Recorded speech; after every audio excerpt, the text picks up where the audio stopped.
Bonsoir à tous et bienvenue sur Spectrum Télévision. Qu'il est bon de vous retrouver juste au lendemain de la célébration de la fête nationale ici au Cameroun. C'était l'occasion évidemment de célébrer aussi certains de nos sportifs valeureux qui ont reçu les médailles à cette occasion. On va penser par exemple à Évariste Mekwande, l'ancien arbitre international à qui nous disons bonsoir et félicitations ce soir.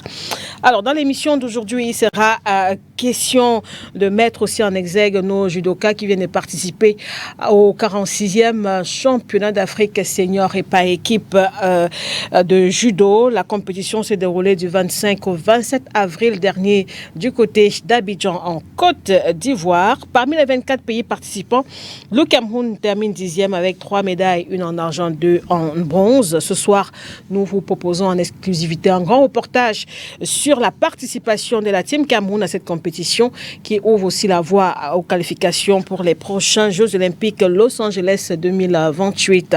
Il sera donc ensuite question de dresser le bilan, les leçons à tirer et évidemment de se projeter sur les perspectives parce que d'autres compétitions aussi attendent la Team Cameroun sur le plan international. Ce sera donc dans un instant, juste après la pause actu. Nos invités ce soir, j'ai le plaisir de recevoir justement le secrétaire général de la Fédération camerounaise de judo qui est avec nous, Tekam. Bonsoir LG. J'ai cherché le prénom, j'ai pas vu. Donc. Disons que... Déjà bonsoir, ensuite le prénom c'est Tekam, donc c'est Tekam Kamsukom. J'ai pas un prénom judéo-chrétien mais j'ai un prénom. D'accord. Mon prénom c'est Tekam, mon nom c'est Kamsukom. Je suis Tekam, le fils de Kamsukom.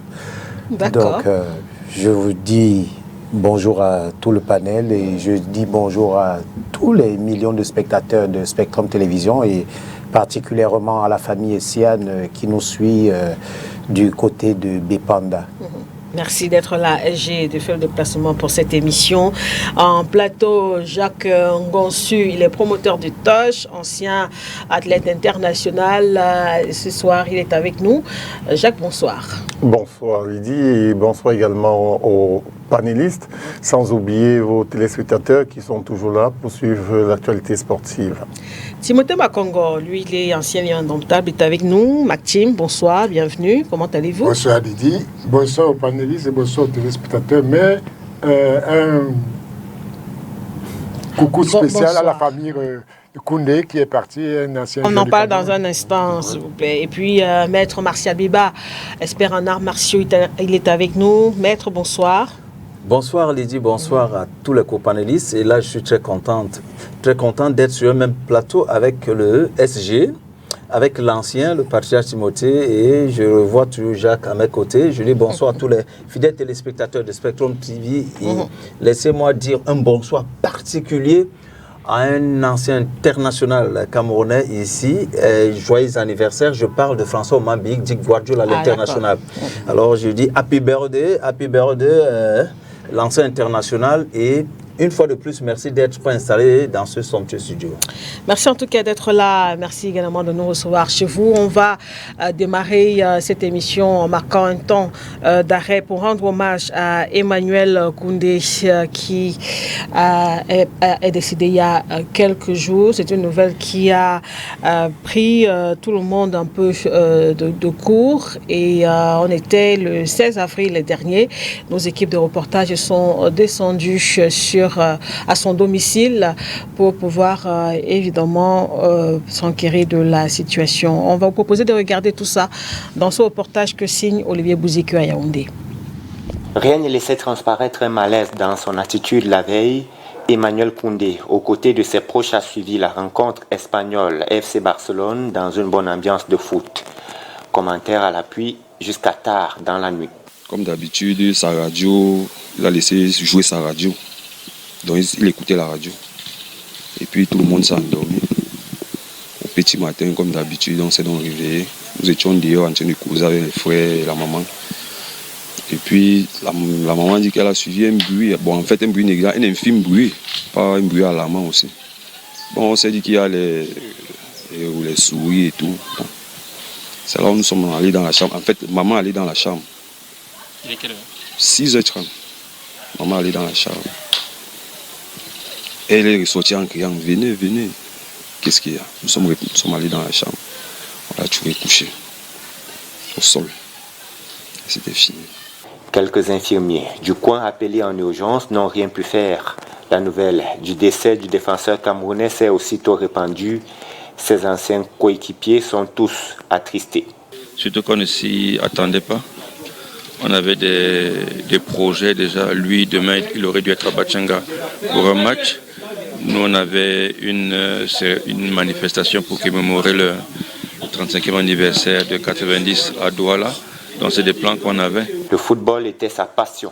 Sa riche carrière parle pour lui entre les nombreux clubs nationaux et internationaux où il a évolué. Plus de 100 sélections avec les Lions indomptables, 2 fois champion d'Afrique, Ballon d'or camerounais en 1985, fruit d'une rigueur et une discipline qui s'est imposée. Un monsieur très bon, très docile, très obéissant et qui est joueur. Il a commencé comme défenseur, comme milieu de terrain, pour finir défenseur. C'est un gars qui était polyvalent, vraiment petit de talent. Nous sommes là pour l'accompagner. Je pense que le Cameroun perd un des meilleurs joueurs et un grand homme parce que dans le vestiaire, jamais une voix, jamais une parole déplacée. Il a toujours, même les moments les plus difficiles, il y avait des grèves. Il nous disait toujours jouer pour la patrie. Allons jouer les gars. Il ne prenait jamais position. Il range ainsi définitivement ses crampons à 69 ans, son corps déposé à la morgue de l'hôpital central de Yaoundé. Cette triste nouvelle, vous étiez Timothée Makongo, dans quelles conditions est-ce que vous avez appris sa disparition? C'était le jour même, c'est un autre ancien footballeur, un mondialiste comme lui, Herman Inoka, qui m'a appelé dans la matinée vers 10h pour me dire qu'il était parti. Lui, il a eu la nouvelle dès 7h du matin. Donc c'est moi Inoka qui me l'a appris. Je me suis retrouvé, ça m'a presque fait paniquer, mais parce que c'est difficile quand vous avez côtoyé quelqu'un qui était même... C'était une des perles du football camerounais, il faut le reconnaître, et c'était vraiment une grande perle pour le football camerounais, quelqu'un de très sérieux. Et ça m'a fait quelque chose. En fait, quand un gars comme ça disparaît, ça fait surtout qu'en réalité, rien ne peut laisser présager qu'il pouvait disparaître. Il n'était pas malade. Bon, voilà comment je l'ai appris, tout simplement. Jacques. Et tout de suite, toute la journée, évidemment, les coups de fil sont passés entre les différents footballeurs, bien sûr. Tout à fait. Jacques, un commentaire, un hommage? Juste, qu'est-ce qui vous a marqué chez cet ancien footballeur? Juste sa discrétion, comme on l'a évoqué tout à l'heure. Ce n'était pas quelqu'un que vous verrez facilement dans les conflits, même de la fédération actuelle. Il était très discret, mais toujours dans sa passion, puisque vous suivez le reportage. Il est resté accroché au football jusqu'à la fin de sa vie. Des projets encore imminents qu'il avait avant de partir. On s'incline devant la mémoire de ce grand homme qui doit servir d'exemple aux jeunes aujourd'hui, qui n'ont plus cette discrétion-là, cette grandeur d'âme de sportif-là. Donc c'est quelqu'un qui doit inspirer énormément les futures carrières qui sont derrière. On s'incline devant la mémoire de ce grand homme. Maître Abiba, c'est un peu la même lecture, quelqu'un qui doit inspirer les jeunes. Oui, il a inspiré non seulement les jeunes, il a inspiré aussi les footballeurs qui étaient un peu âgés. Et quand on parle de discrétion ici, c'est tout simplement un peu la grandeur du footballeur. Ça veut dire que pendant son activité, on n'avait pas suivi un peu les altercations. Même après avoir rangé ses crampons, on n'a pas suivi qu'il est entré dans certains lobbies pour essayer de déstabiliser, quel que soit, pour prendre même parti. Mais ici, c'est un homme qui était posé et ça reflète vraiment ce qu'on attend dans le sport en général, dans le football en particulier, c'est que la discipline. La discipline demande d'abord de se ressaisir. La discipline demande un peu d'être... que se peut dire clément, observateur, et elle demande aussi d'être responsable. Donc Emmanuel Koundé a prouvé déjà le sens de responsabilité qu'il avait, tout en étant un galvanisateur et un exemplaire. On a vu lors des rencontres comment, même au niveau des anti-jeux, il était très rare, au niveau même des réclamations vers les arbitres, il était très rare. Donc ici, moi j'ai remarqué deux choses pour terminer. Deux rencontres, une rencontre à Douala et une autre à Yaoundé. La rencontre de Douala, si l'ancien a bonne mémoire, c'était le match Union-Canon. Union menait Canon par 2-0 et Canon a gagné par 3-2. Qu'est-ce qui s'est passé quand Union ouvre le score? Et d'ailleurs, l'Union de Douala avait un milieu de terrain impeccable. Bumbo Emile André Kanabik. Et Canon de Yaoundé avait une attaque foudroyante. Oman Biik et Mbako qui sortaient de Dieppe Dinkam. Quand Union ouvre le score, tout le stade se lève. On voit Emmanuel Koundé qui fait ce geste aux joueurs de Canon. Union marque le deuxième but. Emmanuel Koundé fait ça aux joueurs de Canon. On se demande mais qu'est-ce qui se passe. Et là, Canon maintenant prend les règnes. En faisant quoi? C'est-à-dire en réduisant le score sur coup franc. Et c'est Emmanuel Koundé. C'est-à-dire il y a coup franc, Union place le mur, il frappe. Dès qu'il réduit 2-1, les joueurs de Canon viennent vers lui, il fait ça. Je vous ai demandé de vous calmer. Là, c'est le premier match à Douala. Le deuxième match à Yaoundé, j'ai vu quelque chose, ce qu'on appelle un sens de responsabilité, une maîtrise de jeu. Je ne sais pas, je ne me rappelle pas si c'était Canon Zamalek, je ne sais pas. Presque tous les joueurs du Canon, et à l'époque, il avait plu. Et les gens disaient toujours quand il pleut. Alors, comme il a plu, je pense que cette équipe est mal partie, c'est Canon qui joue. Mais presque tous les joueurs du Canon étaient, on utilise des thèmes presque sales, les bouées. Mais Emmanuel Koundé a terminé toute la rencontre sans saluer et il a enrayé toutes les occasions qui étaient dans la défense du Canon. Je dis qu'il est sorti du stade propre, mais il était en train d'effacer toutes les techniques adverses de l'équipe égyptienne. Voilà, merci beaucoup. Donc, vous voyez comment il a d'abord ce tempérament, il participe au jeu, il n'était pas complètement impulsif, mais il était en train de participer à la victoire. Donc, une fois de plus, vraiment, je pense qu'après sa mort, que beaucoup de Camerounais ont découvert qui était ce grand homme à travers même son palmarès. Merci beaucoup pour ces souvenirs, Maître Biba. Merci beaucoup. SG, un hommage forcément. Oui, vous savez, Emmanuel Koundé, nous on l'a découvert sur les terrains, mais Emmanuel Koundé avait quelque chose de particulier, il avait une âme de judoka. Je vais vous dire pourquoi. Parce que quand Emmanuel Koundé commence sa carrière de footballeur, il est à Tempête de Nangaï beaucoup. Il arrive à Yaoundé, il n'est pas du tout connu et il débarque un jour au stade malien au cours d'une séance d'entraînement et c'est là qu'il décide de prêter ses services. On constate qu'il est effectivement bon joueur, il évolue alors au milieu de terrain. C'est lorsque il y a le match Canon-Afia, avec le fait que le docteur Abega ne puisse pas être là, qu'on cherche qui peut travailler à ce poste. On voit Koundé, on dit ok, tu vas prendre. Et il joue véritablement bien le match. Là, je pense que c'était le professeur Ama Pierrot qui était à ce moment entraîneur seul avec Rader Janovic. Et par la suite, on le reconvertit en défense centrale, il assure. Donc, en judoka, il a su tenir sa chance au moment opportun. Il est entré en défense centrale, il n'est plus sorti. Maintenant, c'était un monsieur calme, c'était un monsieur posé, qu'on ne voyait pas effectivement, comme on l'a déjà dit, ça ne va pas être une redite sur le plateau, dans les conflits. Koundé, Emmanuel Jérôme, c'était cette maîtrise du coup de pied. On se souvient bien des pénaltys qui nous ont donné la Coupe d'Afrique des Nations et nous dirons qu'il passe... Rien ne laissait transparaître un malaise dans son... Merci beaucoup pour ces différents témoignages, pour l'évocation du parcours de celui qui a été capitaine également de l'équipe nationale de football du Cameroun. On s'incline, comme disait Jacques, évidemment devant sa mémoire. On va poursuivre cette émission en vous proposant cette fois un reportage sur le 87e congrès de l'association, congrès mondial de l'association internationale de la presse sportive AIPS. Le congrès s'est achevé samedi dernier du côté de Rabat au Maroc et le Cameroun, à travers l'association des journalistes sportifs du Cameroun que préside actuellement René Victoria Ekunga, était représenté. On fait le point.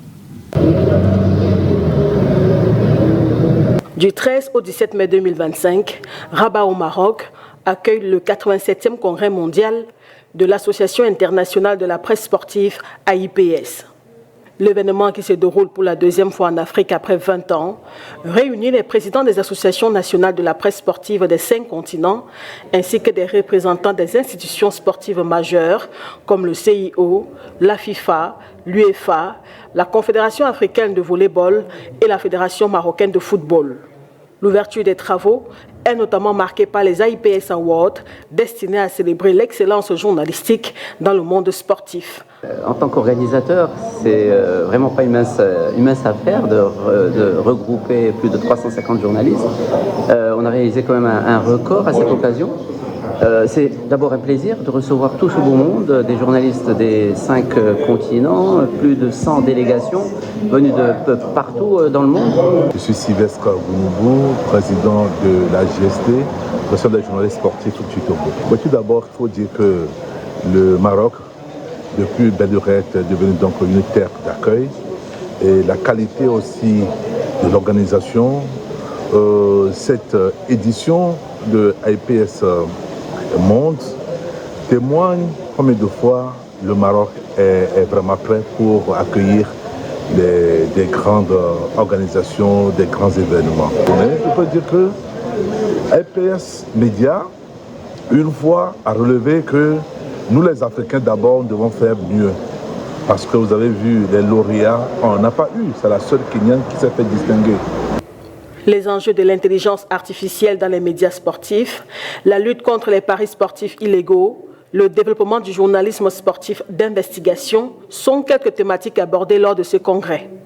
Ce que j'ai beaucoup aimé, c'est que j'ai aimé aussi la présentation de la Confédération africaine de volleyball, parce qu'il n'y a pas que le football dans la vie, et puis la présentation de l'UEFA, de FIFA.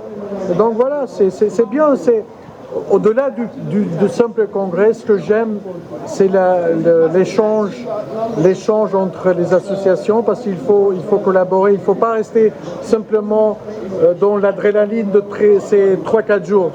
Il faut avoir des échanges tout au long de l'année. Il y a aussi des débats qui sont faits ici sur la sécurité et l'épanouissement du journalisme sportif mondial. Donc on a eu des débats sur l'intelligence artificielle, on a eu des débats sur les paris sportifs illégaux et même des débats sur le journalisme sportif d'investigation. Vous savez que c'est compliqué de mener ce type de journalisme sportif, de ce type de journalisme, parce qu'on ne sait pas où est la limite. On a aussi parlé de ce nouveau phénomène des créateurs de contenu, comment ils peuvent avoir leur place dans les compétitions internationales. Il y a eu beaucoup d'interventions dans les domaines qui nous intéressent particulièrement. Et nous avons d'abord les organisateurs qui ont brossé un peu tous les contextes marocains. Et vous savez que le Maroc est en progrès énorme, ça il faut le reconnaître. Le congrès s'est achevé par le vote de la prochaine ville d'accueil de la 88e édition des Assises mondiales de l'AIPS. Et à cet effet, Lausanne en Suisse remporte l'élection devant Séoul par 44 voix contre 39. Voilà pour le point de ce qui s'est passé lors de ce congrès mondial de l'AIPS qui s'est tenu donc à Rabat au Maroc. Prochain rendez-vous, Lausanne en Suisse. On va rapidement vous donner cette information sous forme de brève. C'est le basketball. Le BTC Basketball Training Centers organise donc actuellement le championnat de mini basketball. Vous pouvez voir ces images. Le tournoi se déroule au gymnase du collège de Liberman ici à Douala et va connaître donc son apothéose ce samedi 24 mai dès 9h. Cette année, près de 200 enfants participent à cette compétition qui vise à initier les enfants au basketball, à la solidarité et à l'effort.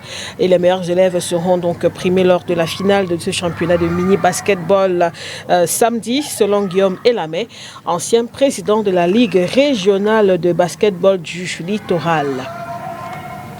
Nous y reviendrons. Et avant de refermer cette première partie de l'émission, Jacques Ngonsu, l'actualité au niveau du rugby. Alors, c'est vrai que la situation du Cameroun, c'est encore compliqué, encore très très compliqué. Rugby Afrique qui a donc pris une décision assez forte. Rugby Afrique qui dit dans son courrier le 8 mai constaté donc une détérioration persistante de la gouvernance de l'Africa Rugby, blocage institutionnel qui persiste, division interne, non-respect répété des statuts. Il y a plusieurs griefs qui sont donc avancés et Rugby Africa a décidé de prononcer la dissolution immédiate du bureau exécutif contesté de la Fédération camerounaise de rugby, la nomination d'un comité provisoire de gestion en concertation avec Rugby Afrique, une assemblée générale à organiser dans un délai de 3 à 6 mois sans quelques autres résolutions fortes prises par... une fois de plus, le Cameroun se retrouve dans cette situation. On commence à être un peu habitué. Eh bien, c'est bien dommage, hein. C'est dommage parce qu'il y avait une très belle porte de sortie que nous venons de louper pour arrêter ces conflits-là. C'était laquelle? C'était justement de véritablement réunir la famille du rugby autour de la balle ovale. Autour de la balle ovale, fait parler la volonté de faire ensemble.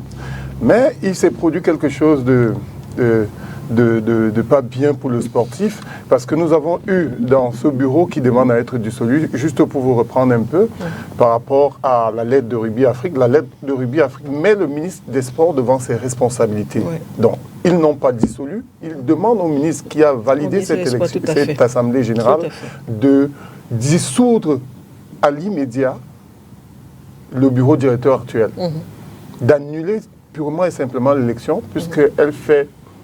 Ils ont justement motivé cela par tout un rapport, parce que dans la répartition des agents de développement du rugby en Afrique, le Marocain est chargé, l'autre, Yelti, est chargé de la zone Afrique centrale et du Cameroun en particulier. Okay. Donc lui, il a suivi de bout en bout le processus de remise sur pied de la Fédération camerounaise de rugby, et à chaque fois, il a produit des rapports sur la manière de gérer les choses.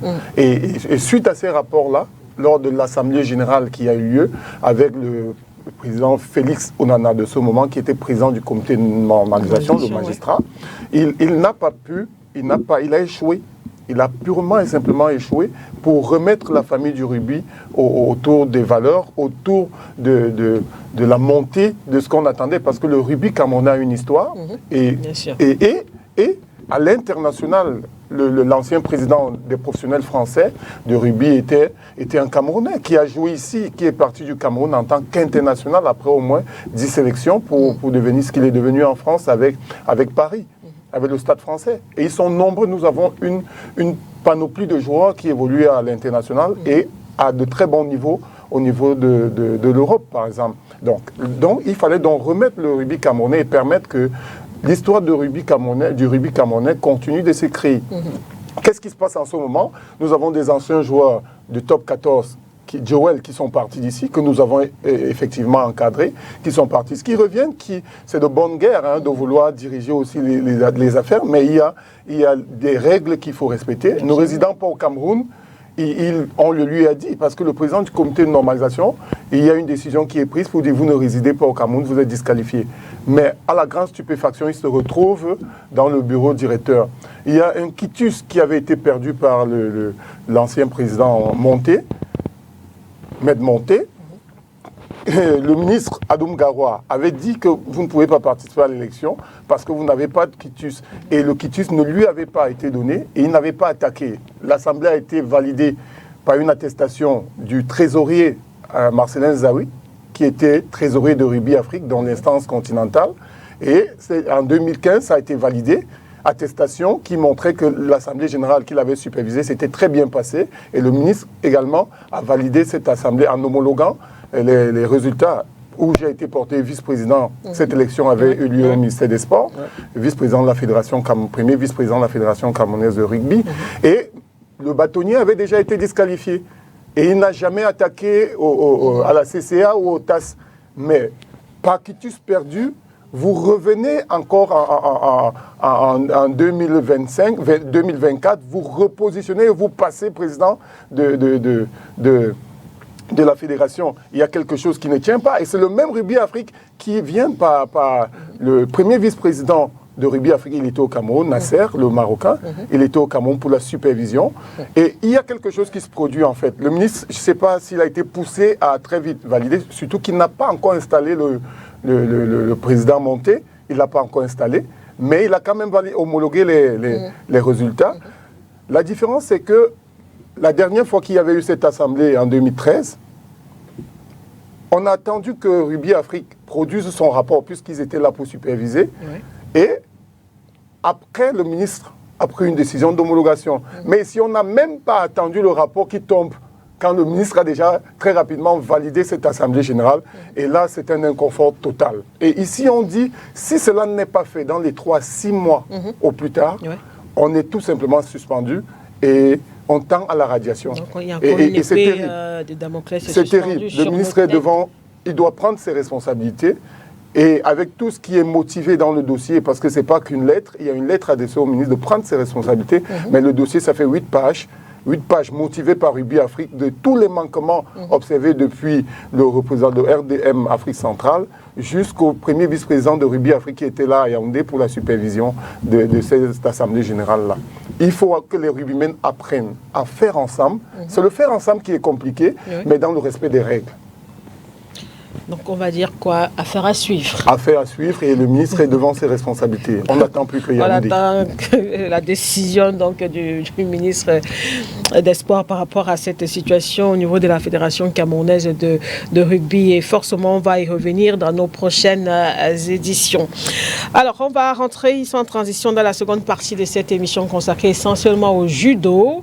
Vous le savez, le Cameroun a récemment participé au 46e championnat d'Afrique senior, dames et messieurs, IPA équipe de judo. La compétition s'est déroulée au Palais des Sports de Trècheville à Abidjan du 25 au 27 avril dernier. Le Cameroun est donc rentré avec 3 médailles, une en argent et 2 en bronze. Nous vous proposons dans le grand reportage que vous allez suivre de revenir un peu sur quelques temps forts de la participation, de la préparation et la participation de la Team Cameroun à cette compétition. On se retrouve juste derrière pour le bilan.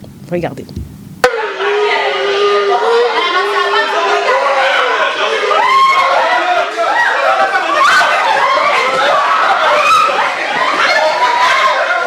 Quartier Bastos à Yaoundé ce mardi soir du 15 avril 2025. L'équipe nationale senior dames et messieurs de judo du Cameroun est en pleine séance d'entraînement dans cette salle de Panthers Club de Yaoundé. En effet, elle prépare les championnats d'Afrique individuels dames et messieurs et par équipe de judo, prévus en Côte d'Ivoire du 25 au 27 avril 2025. À quelques jours de cette compétition, les athlètes camerounais sélectionnés sont concentrés et le staff technique procède au dernier réglage. Le stage se déroule jusqu'ici dans de très bonnes conditions. Nous sommes en stage depuis dimanche dernier, mais nous pouvons dire que nous avons démarré la saison depuis le mois de janvier avec une compétition à l'international où nous avons eu les athlètes engagés à l'African Open de Casablanca, où ils se sont bien comportés. Nous avons enchaîné avec plusieurs compétitions au niveau national. Rendu à ce niveau à pratiquement 10 jours du début des championnats d'Afrique, le moral est au beau fixe. Nous peaufinons la préparation, nous sommes au niveau de l'affûtage avec quelques réglages. Comme vous avez pu le constater, ici nous sommes à 3 séances par jour. Progressivement nous allons commencer à rentrer dans la phase de récupération pour permettre aux enfants d'être au point le jour J.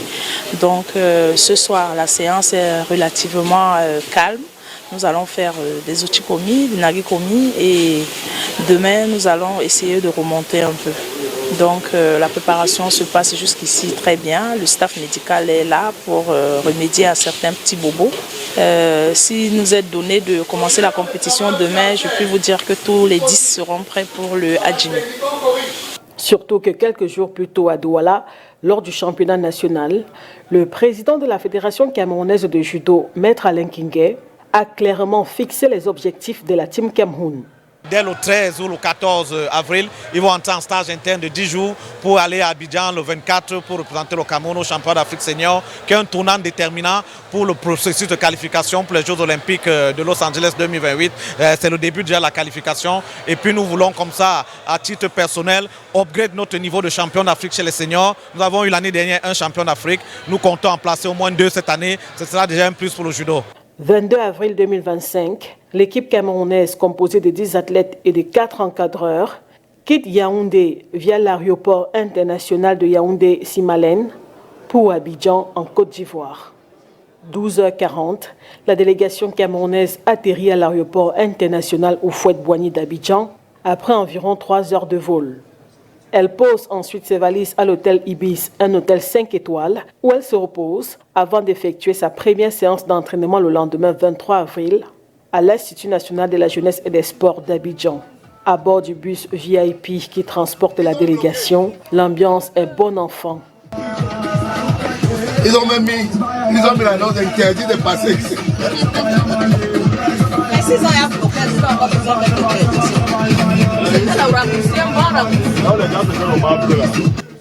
Après cette séance d'entraînement, l'équipe retourne à l'hôtel.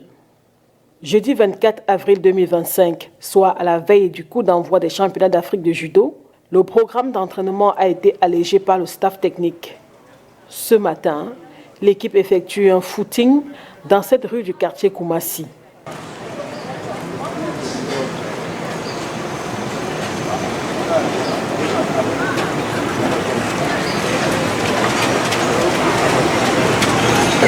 Comme aujourd'hui, c'était la dernière séance et il ne fallait pas qu'on les charge trop. On a fait une petite séance de maximum 45 minutes et elle était beaucoup plus axée sur le réveil musculaire et le travail du tonus.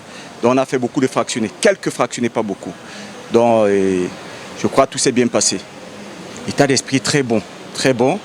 Et quand on voit nos athlètes, ils n'accusent pas le coût des entraînements, ils sont confiants et nous sommes confiants tous ensemble. Après le footing en matinée, nos athlètes se rendent dans l'après-midi au Palais des Sports de Trècheville, site de la compétition pour la pesée officielle. À quelques heures du démarrage de la compétition, le comité d'organisation est au four et au moulin. Nous sommes en train de finaliser l'installation de la salle qui va abriter la compétition conformément aux instructions, aux indications de l'UAJ. Et donc les équipes sont à pied d'œuvre depuis hier très tard dans la nuit, puisque la salle était occupée par une autre discipline qui avait également des phases finales de compétition. Et donc nous avons pris le relais depuis hier très tard dans la nuit pour déclencher en tout cas la mise en place que nous allons terminer dans quelques heures. Le tapis, d'abord qui est l'élément principal qu'on a placé. Il y a également tous les écrans de projection pour que les spectateurs puissent suivre les ralentis, les publicités et les discours qui seront entraînés vu que la salle est grande. Il y a également tout le branding de l'Union africaine de judo qui doit pouvoir tapisser toutes les surfaces, en tout cas de la salle. L'objectif d'abord, c'est de montrer la capacité d'organisation de Côte d'Ivoire Judo.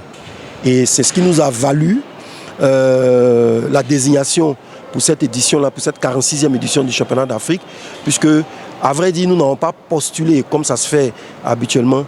C'est le président de l'UAJ qui, au regard des 2 éditions des Open que nous avons organisées en 2023-2024, qui nous a demandé d'emblée d'organiser ce championnat d'Afrique.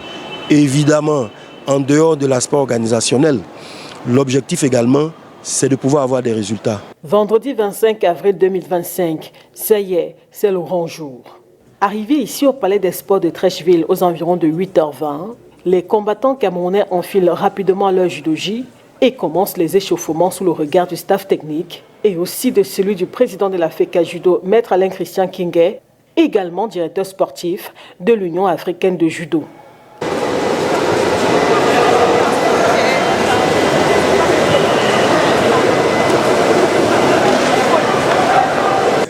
« 9h, heure locale, débute les 46e championnats d'Afrique senior dames et messieurs et par équipe de judo.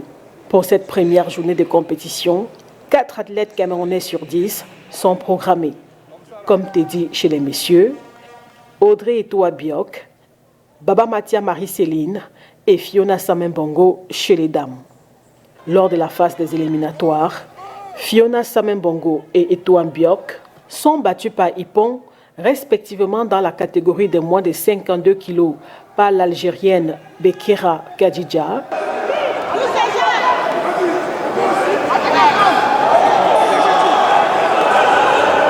et dans la catégorie des moins de 63 kg par la Sud-Africaine Jasmine Martin.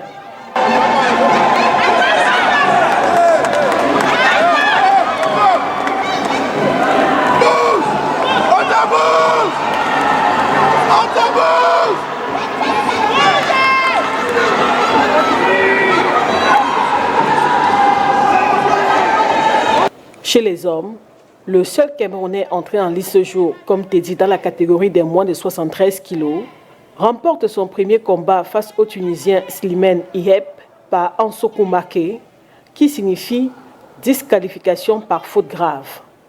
Le Camerounais remporte son deuxième combat par Ippon face à Alexandre Hussein de Djibouti.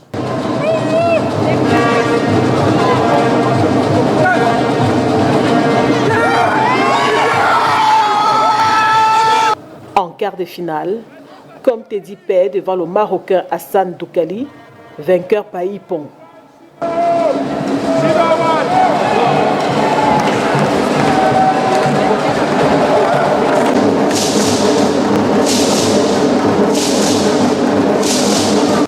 Pendant ce temps chez les dames, Baba Matia, entrée en quart de finale, est battue par Ippon par la Tunisienne Sidaoui Chema.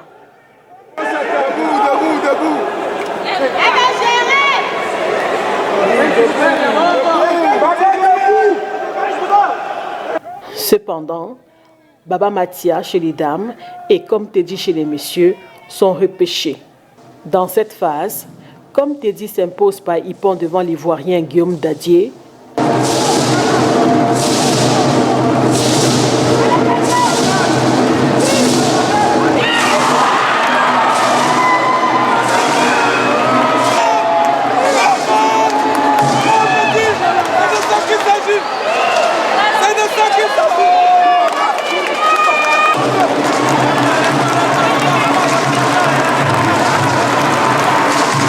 tout comme Marie-Céline Baba Matia, qui remporte son combat par Ippon face à Hassan Abdou Zalika du Niger.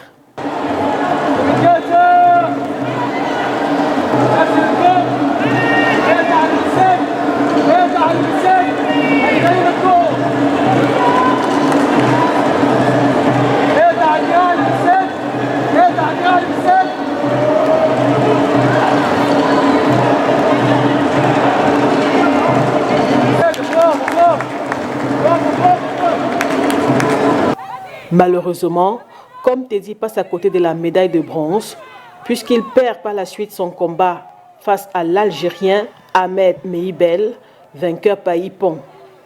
Par contre, Marie-Céline Baba Matia remporte la médaille de bronze dans la catégorie des moins de 52 kg, la toute première médaille du Cameroun dans cette compétition. Bon, la première journée de compétition s'est très bien passée dans les bonnes conditions. Déjà, je remercie l'Éternel parce que j'ai pu sortir de cette compétition avec une médaille de bronze. Bien même que ce n'était pas l'objectif fixé était de remporter une médaille d'or.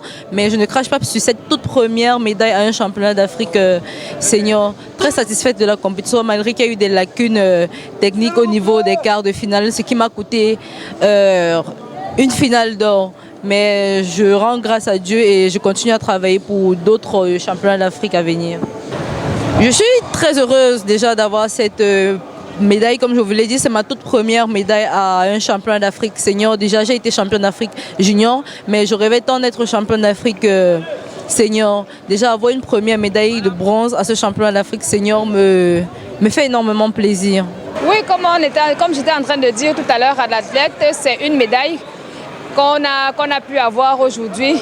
On ne crache pas sur la médaille, c'est une médaille de bronze, c'est vraiment quelque chose d'exceptionnel. Je lui disais, il y a des athlètes qui sont partis sans médaille.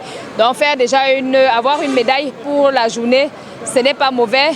Oui, les athlètes étaient 4 aujourd'hui. On avait 3 filles et puis un garçon qui est également arrivé en finale mais qui n'a pas pu décrocher la médaille. On a pu faire 2 finales sur les 4 athlètes. Les 2 premiers sont sortis au premier tour. On a une qui est totalement junior encore, qu'on est en train de lancer, donc qui est en train de prendre de l'expérience par rapport à la compétition. Il y a l'autre qui est passé complètement à côté de sa compétition. parce que par manque de concentration, on va dire un peu. Et bon, pour les autres, ça a été les deux qui ont fait la finale. Baba qui a pu avoir la médaille de bronze, le garçon qui n'a pas pu l'avoir. Mais on va dire que c'était déjà, c'est assez bien quand même. On ne va pas dire que le travail n'a pas été bien fait, le travail a été fait. Mais malheureusement, le résultat escompté, on aurait voulu faire 4 sur 4, mais le résultat escompté n'a pas été celui qu'on voulait absolument. Bon, pour la journée de demain, c'est ceux qui sont généralement sur les podiums. Généralement, c'est la deuxième journée qui est la meilleure pour le Cameroun. Donc, vraiment, on espère que demain, ça va être comme on a l'habitude. On va aller sur la plus haute marche déjà. Donc, c'est celle qu'on va viser demain. On a Sophie Mbella qui est la championne en titre. Donc, on va conserver, on va tout faire pour conserver notre titre. On a Djenge Georgika qui est passé pratiquement à côté de la première marche l'année dernière, qui est vice-championne d'Afrique également. On va tout faire pour que cette fois-ci, ce soit la meilleure, que cette fois-ci, ce soit vraiment son année pour qu'elle puisse être médaillée d'or. Nous avons également Biami Zita qui est régulièrement également sur les podiums. Donc demain, c'est normalement une journée qui devrait vraiment passer comme on dit. Samedi 26 avril 2025, au deuxième jour de ces championnats d'Afrique, les 6 derniers athlètes camerounais font leur entrée dans la compétition.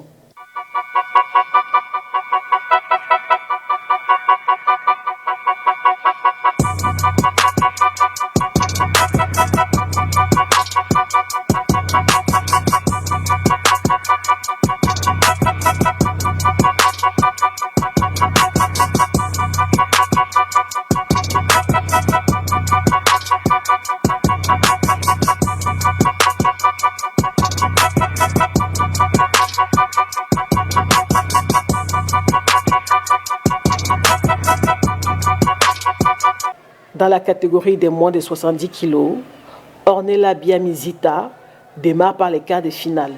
Sur ce tatami, elle bat son adversaire Arsenio Lukeni de l'Angola au terme d'un combat très acharné. L'athlète camerounaise affronte en demi-finale l'Égyptienne Magdi Farida. L'adversaire est coriace, mais Zita ne lâche rien et finit par remporter le combat par Ansoukou Maké. Cette victoire la qualifie pour une finale en or qu'elle perd malheureusement face à la malgache Einalora Razoanaivo Razali. Elle décroche donc la médaille d'argent, qui sera d'ailleurs la médaille la plus importante de la Team Cameroun dans cette compétition, car la championne en titre Anita Sopimbela a été battue lors de la finale de bronze dans la catégorie des plus de 78 kg par l'Angolaise Crialine Rodriguez. Djenge Moune Georgika dans la catégorie des moins de 78 kg offre la deuxième médaille de bronze au Cameroun grâce à sa victoire par Ippon face à la malgache Zo Ajanirina. Les hommes ne remportent aucune médaille malgré les finales de bronze disputées par Tamanzan Franck dans la catégorie des moins de 100 kg et Carlos Ngueya dans la catégorie des moins de 90 kg. Cette deuxième journée des championnats d'Afrique senior et par équipe est par ailleurs marquée par la cérémonie d'ouverture officielle. Dimanche 27 avril 2025, troisième et dernière journée de la compétition avec au programme les combats par équipe. L'équipe du Cameroun, composée de 6 athlètes, soit 3 en dames et 3 en messieurs, comme le veut le règlement, apparaît sur le tatami au stade des quarts de finale face à l'Angola.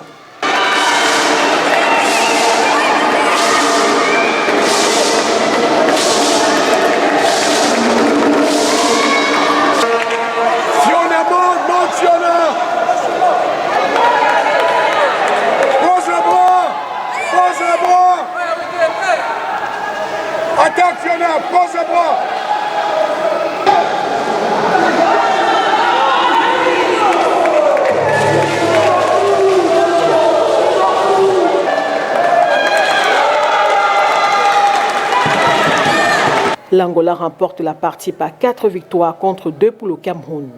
En phase de repêchage, le Cameroun, grâce aux victoires de Zita Biami, Carlos Ngueya et Tamanzan Franck, s'impose face à la Côte d'Ivoire par 4 victoires contre 1 et se qualifie pour la finale de bronze. Finale qui oppose notre pays à la Tunisie, battue en demi-finale par l'Algérie.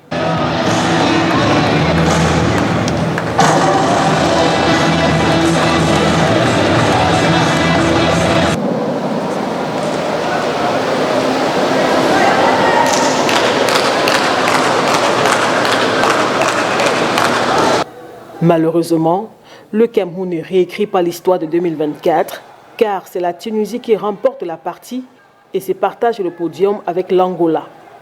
La médaille d'argent de ces championnats d'Afrique est remportée par l'Algérie, battue en finale par l'Égypte, qui décroche la médaille d'or à l'issue des combats par équipe, tandis que le Cameroun, pour sa part, termine à la 10e place. C'est sur cette finale que s'achève cette compétition qui a réuni du 25 au 27 avril 2025, ici au Palais des Sports de Treichville à Abidjan, 190 compétiteurs venus de 24 pays africains. Pour le président de la FECA Judo, le Cameroun n'a pas à rougir de son bilan. Là, nous venons de terminer les 46e championnats d'Afrique de judo, dames et messieurs, individuels et équipes qui se sont déroulés du côté d'Abidjan en Côte d'Ivoire. C'était une compétition réservée aux seniors. Le Cameroun s'est présenté à Abidjan avec 10 athlètes, notamment 6 dames et 4 messieurs, pour une moisson de 3 médailles. Une médaille d'argent, synonyme de finale, avec Biamizita Ornella à moins de 70 kilos et 2 médailles de bronze, avec Baba Macha Marie-Céline à moins de 52 kilos et Djenge Mone Georgika à moins de 78 kilos. C'est vrai que nous avons également fait 4 autres finales sur les médailles de bronze, mais malheureusement, nos athlètes n'ont pas pu franchir le cap de ces finales, notamment Sopimbela Rachel Anita, championne d'Afrique en titre en 2024, qui a été aux Jeux Olympiques pour le Cameroun. Nous avons également Tamaza Frank Ulrich à moins de 100 kilos, qui a fait une finale pour la médaille de bronze, avec comme Tedjendia à moins de 73 kilos, ainsi que Ngea et Vladimir Carlos, qui se sont battus véritablement comme des guerriers. Sur ces 10 athlètes comme ça, on a pu placer au moins dans les finales ou demi-finales à peu près 6 à 7 athlètes. C'est quelque chose de bien. C'est le début de l'Olympiade. Nous sommes en train de travailler comme ça pour pouvoir avoir les bons réglages pour affronter cette Olympiade avec beaucoup d'engouement, avec beaucoup de force, et je crois que nous sommes sur une bonne lancée. Le bilan n'est pas positif à 100%, mais c'est un bon bilan. Nous avons 24 nations présentes. Le Cameroun termine 10e sur les 24. Ça c'est juste sur ces détails. Il suffisait d'avoir juste une seule médaille d'or. On devait être dans le carré d'as, mais bon, ce n'est que partie remise. Sur le plan sportif, les objectifs visés n'ont certes pas été atteints, mais certains athlètes se sont démarqués au cours de cette compétition, selon l'entraîneur national senior dame, Ngobatan Dona. Tout n'était pas que mauvais. Nous avons vu de belles choses. Nous avons des jeunes athlètes qui montent. Nous avons vu des athlètes qui sont passés à côté l'année dernière et qui ont sorti la tête de l'eau cette année. Nous pouvons citer entre autres Baba Matia qui prend sa première médaille au cours d'un championnat d'Afrique. Nous avons Biamizita qui a fait vice-champion d'Afrique, qui a montré un engagement à nul autre pareil et qui a perdu sa finale sur un détail au terme des 4 minutes. Nous avons une Djenge Mone Georgika qui est constante sur les podiums. Il est vrai que l'année dernière, elle a été vice-championne d'Afrique. On aurait aimé la voir sur la plus haute marche, mais ce sont les aléas du haut niveau. Nous avons le jeune comme Teddy, à la catégorie des moins de 73 kilos, qui a émerveillé tout le monde, notamment le public, qui sort des petits soucis sanitaires. Et pour être honnête, nous ne l'attendions pas à ce niveau. Donc ça a été des révélations comme ça. Nous avons la jeune Fiona qui est dans la catégorie des moins de 57 kilos, qui faisait son baptême de feu à une compétition senior de ce niveau et qui l'année dernière faisait les 52 kilos et qui est rentré dans une nouvelle catégorie cette année qui n'a pas été ridicule. Donc nous avons vu de belles choses, nous avons également connu des déceptions.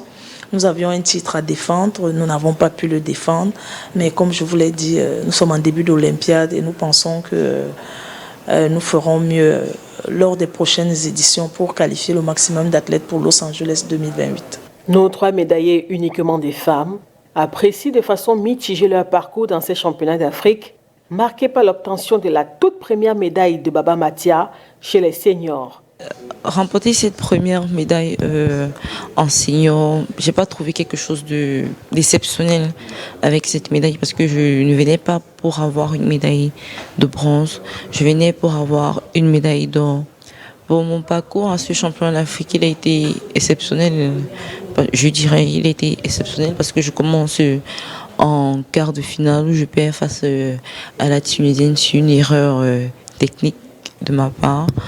Et ensuite, je continuer avec un repêchage et une finale de bronze que je suis allée chercher, toujours face à une Tunisienne que je connais bien, avec qui j'ai l'habitude de faire des compétitions.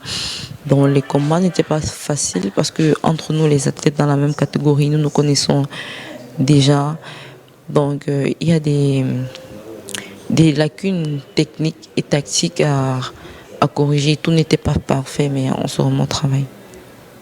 Avant de quitter Abidjan, la délégation camerounaise se réunit dans le jardin de cet hôtel pour une séance d'autocritique avant celle qui sera organisée au Cameroun par la direction technique nationale, annonce le secrétaire général de la FECA Judo. Non, vous savez, c'est pas chaque fois que vous allez rentrer d'une compétition, ça n'a pas marché, que vous allez tout battre en brèche. Quand nous partions, nous avions des objectifs et ces objectifs n'ont pas été tous atteints, mais nous savons pourquoi est-ce qu'ils n'ont pas été atteints. Maintenant, il va juste falloir retravailler après le rapport de la direction technique nationale, réajuster les boulons. Vous savez, à chaque élément du moteur, son rôle. Moi, je suis au secrétariat général, je ne suis pas à la direction technique nationale. Il y a un rapport qui est fait par la direction technique nationale qui va arriver, et puis nous allons nous asseoir de concert pour décider de ce qu'il faut faire. Mais à côté de ça, l'équipe nationale, c'est pas unique. La fédération camerounaise de judo, c'est pas uniquement l'équipe nationale, hein. C'est le judo dans son entièreté sur l'ensemble du territoire, et nous comptons bien continuer d'animer le mouvement judo au sein du territoire national. Maintenant, rassurez-vous, ça n'a été qu'un retard à l'allumage, c'est même pas un faux pas, c'est juste un retard à l'allumage. Ne vous inquiétez pas. Vous avez des nations qui ont fait 0 pointé. La Côte d'Ivoire a organisé, elle a fait 0 pointé, elle n'a même pas pu faire une finale. Donc il faut voir que le niveau était assez élevé. Le Cameroun n'a pas eu la baraka cette fois-ci, mais ce n'est que partie remise. Nous vous promettons la prochaine fois, non pas de faire mieux, mais de faire bien. Avis partagé par Stéphane Valéry Noumi, représentant du ministre des Sports et de l'Éducation physique et chef de la délégation camerounaise. De façon générale, ils ont le niveau. Cependant, la commission était d'un niveau très relevé. Ils se sont battus, nous avons vu beaucoup de volonté avec nos athlètes, beaucoup de volonté. Mais en face, il y avait des athlètes peut-être plus forts, peut-être plus prêts techniquement. Et nous pensons qu'avec un peu de travail, ils seront meilleurs demain. D'ailleurs, nous avons eu 3 médailles, ce qui montre bien la volonté et la détermination de nos athlètes à pousser en avant, à pousser plus fort. Lundi 28 avril 2025, après le petit déjeuner, toute la délégation camerounaise prend la route de l'aéroport international Félix Houphouët-Boigny d'Abidjan. De là, elle retourne au Bercail avec la ferme ambition de faire mieux lors des prochaines compétitions nationales et internationales.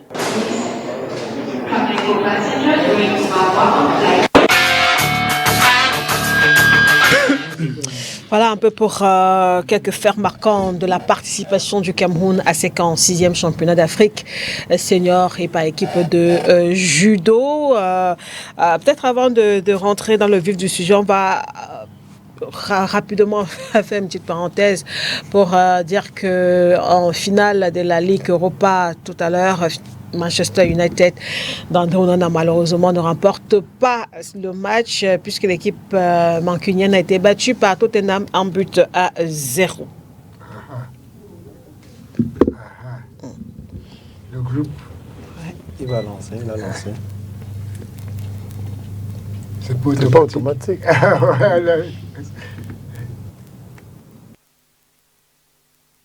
devrait précéder du. Donc, ça ne passe donc pas pour United, décidément, hein, cette saison. On aura l'occasion de revenir là-dessus. Alors, LG, comment va la Team Cameroun quelques semaines après son retour de ces championnats d'Afrique de judo? Ben, la Team Cameroun se porte bien. Il y a une deuxième séance qui a été faite avec les athlètes et l'encadrement technique. Mais avant, nous avons travaillé avec l'encadrement technique lorsqu'ils ont terminé avec, monsieur le directeur, avec les directeurs techniques nationaux. Mmh. On peut comprendre désormais ce qui n'a pas marché et on sait sur quel bouton appuyer. Donc maintenant, le reste, je pourrais vous le dire au gré de vos questions. Alors, Maître Martial Bibar, comment est-ce que vous avez apprécié le parcours du Cameroun dans cette compétition? Oui, j'ai apprécié le parcours des Lions, du judo, dans une forme presque de stabilité. Parce qu'il y a, dans le sport, en général, il y a des arts martiaux en particulier, vous avez l'évolution, la stabilité, l'involution. Ici, quand on parle du succès, le succès engage beaucoup de facteurs, par exemple, le sacrifice, par exemple, le courage, par exemple, la discipline. Et les directions techniques, comme le secrétaire général venait de le dire, je pense qu'ils ont eu l'œil des techniciens de pouvoir noter les forces et les faiblesses et tous les problèmes qui ont fait en sorte qu'on n'atteigne pas des objectifs à 100% comme le président venait de le dire. C'est-à-dire que la mission était là, d'être à Abidjan. Maintenant, l'objectif, parce que le président a cité deux objectifs. Oui. Premièrement, de maintenir d'abord le titre de champion d'Afrique. Deuxièmement, de pouvoir augmenter maintenant d'autres médailles. Et en tant que président, directeur sportif, pardon, en chef de l'Union africaine du judo, il savait qu'en transmettant ses énergies à l'équipe de judo, les athlètes allaient beaucoup faire mieux. Mais maintenant, c'est le sport. Le sport... Et les arts martiaux, une discipline comme le judo, demande en sorte de doubler beaucoup plus de rigueur pour pouvoir challenger avec les autres. Nous savons tous ici sur ce plateau que nous avons, si je peux le dire comme bête noire, c'est-à-dire l'Afrique du Nord travaille beaucoup, c'est notre bête noire. Et à chaque fois qu'on rencontre un pays de l'Afrique du Nord, en termes d'organisation, en termes de multiplication, même des stages et de stratégie de cette discipline, elle est toujours en avant. Et en retrait dans d'autres continents, comme le continent, la région centrale de l'Afrique, le Cameroun a toujours démontré déjà qu'il est prêt pour ce genre de compétition. Et je vous ai dit une fois sur ce plateau que quand le Cameroun sort plusieurs fois champion d'Afrique de judo, quand le Cameroun part aux Jeux Olympiques, et on lance une édition par exemple à Abidjan, les autres nations attendent le Cameroun à bras ouverts parce qu'on sait que les judokas camerounais sont hyper expérimentés et toutes ces nations ont des programmes, n'est-ce pas, de l'évolution ou bien des stratégies camerounaises. Premièrement, nous avons vu, c'est-à-dire que cette multiplication en termes de compétition par le président de la Fédération camerounaise de judo, Maître Alain Christian Kingé, et une compétition par exemple pour qu'est-ce que je peux dire, en hommage au maître décédé, une compétition pour le kimono d'or, et il lance maintenant d'autres ouvertures de saison, par exemple à Bessengue. C'était pour détecter les judokas qui étaient capables de saisir leur chance en termes maintenant de pouvoir rivaliser les autres nations. Et là, quand il y a une grande compétition, parce que c'est ce que les téléspectateurs doivent savoir, quand il y a une grande compétition, lors des stages internes ou externes, on ne pratique pas toutes les techniques parce qu'on évite de surcharger les athlètes. On travaille avec les spécialités des athlètes. C'est-à-dire qu'on demande de renforcer, de doubler d'ardeur et d'énergie par rapport à leur spécialité. Je parle sous l'observation du secrétaire général. Je prends un exemple comme ça parce que j'ai oublié d'apprécier d'abord le reportage. Avant de commencer mon développement, j'ai apprécié beaucoup le reportage. Vous allez constater que plus les judokas étaient en train d'évoluer en expérience, plus le reportage aussi, il y avait de l'expérience dans le lexique. Donc je prends une technique comme Ippon Seounage, je le dis. Si on constate qu'un judoka a tellement une aisance de pratiquer Ippon Seounage, on essaie maintenant de le cadrer pour qu'il devienne, c'est-à-dire spécialiste de Ippon Seounage. Et le judo a une philosophie tridimensionnelle. Ça veut dire que de saisir le déséquilibre de la projection, et ça se joue en un seul, c'est-à-dire en un seul intervalle. Maintenant, quand vous êtes spécialiste, par exemple, d'une technique comme Ippon Seounage, quand vous êtes en train de combattre, lors des stages, on voit si vous pouvez mettre cette technique à la seconde, quand votre adversaire a fait peut-être une bêtise au niveau des déplacements. On travaille donc par groupe, par spécialité, et on essaie de voir si les athlètes qui ont été sélectionnés sont capables de rehausser l'image un peu du pays. Donc, moi, je dis les objectifs n'ont pas été atteints à 100%, mais je dis on a gagné en expérience. Mais quand on rentre au pays, on va doubler d'efforts au niveau maintenant des techniciens Et je suis sûr que les prochaines compétitions, vous allez constater, parce que là, c'est le rôle de la direction technique, c'est de faire en sorte que les athlètes essayent de démontrer une autre facette par rapport à la dernière édition. Et nous donnons, moi je dis, nous donnons une très très bonne chance à tous les athlètes qui étaient à Abidjan. Ils n'ont pas démérité, juste une contre-performance, mais ils ont gagné. Moi je dis qu'ils ont gagné parce que sur 24 nations, 10e, on devait être dans le carré, mais on ne peut pas se poser la question qu'est-ce qui s'est passé pour les autres nations qui étaient en bas du tableau. Ah, vous vous occupez du Cameroun. Ah ouais, bien sûr. Jacques. Tout d'abord, j'aimerais féliciter les athlètes pour cette battue de ce côté-là. Et j'ai entendu dire le président qui remerciait le ministère des Sports pour le soutien à la préparation pour cette compétition. C'est des choses qu'il faut saluer. Mais je vais un peu me dévêtir de la casquette d'administrateur pour porter celle de technicien qui me va également très bien. Pour dire qu'il ne faut pas se mettre dans la posture de justifier ou bien de réduire le Cameroun qui, par le judo, nous a toujours élevés. C'est-à-dire que là, vraiment, il faut remettre les choses dans leur petit plat pour remettre dans le grand plat et redorer le blason de la nation camerounaise à travers le judo. Au niveau de la direction technique nationale, je pense qu'il y a eu une préparation. Et la préparation, ce n'était pas défiguré, parce que les objectifs étaient clairs, maintenir le rang du Cameroun d'abord et faire mieux si possible. Donc ça n'a pas été atteint, c'est une contre-performance comme on vient de le dire, mais je pense que on doit s'élever. Et en même temps, je pointe du doigt sur le soutien à la préparation. Ouais. Parce que si on veut être véritablement cette nation qui a toujours ramené les breloques au Cameroun, que ce soit au niveau des compétitions mondiales ou africaines, il faut que les bonnes questions soient posées. Qu'est-ce qui a manqué? Est-ce que c'est seulement au niveau de la technicité? Est-ce que la technicité, les athlètes n'ont pas appliqué les consignes qu'on a demandées? Est-ce que c'était les meilleurs? Est-ce qu'il n'y a pas d'autres athlètes qu'on croyait moins performants, qui pouvaient faire mieux par rapport à ce qu'on a vu? Parce que le haut niveau, comme le secrétaire général a dit, ou bien comme j'ai entendu dire un intervenant, le haut niveau, on étudie également.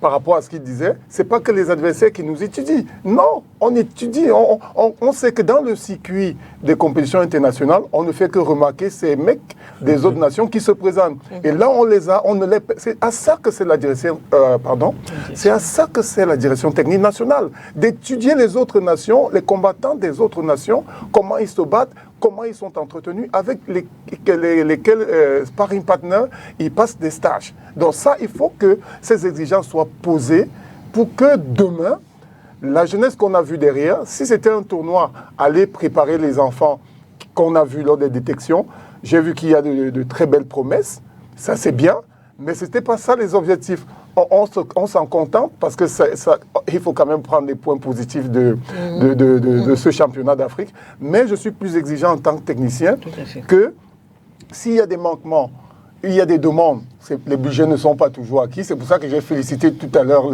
le soutien du ministère des Sports et le travail que mène le président et son staff. Mais il faut exiger davantage pour pouvoir performer et donner au Cameroun ce qu'il a toujours été pour le judo. Par rapport à 2024, je pense qu'on avait l'or. 2024, on avait l'or. Vous me reprenez si je me trompe. On avait l'or. Donc le Cameroun a baissé. C'est un faux pas.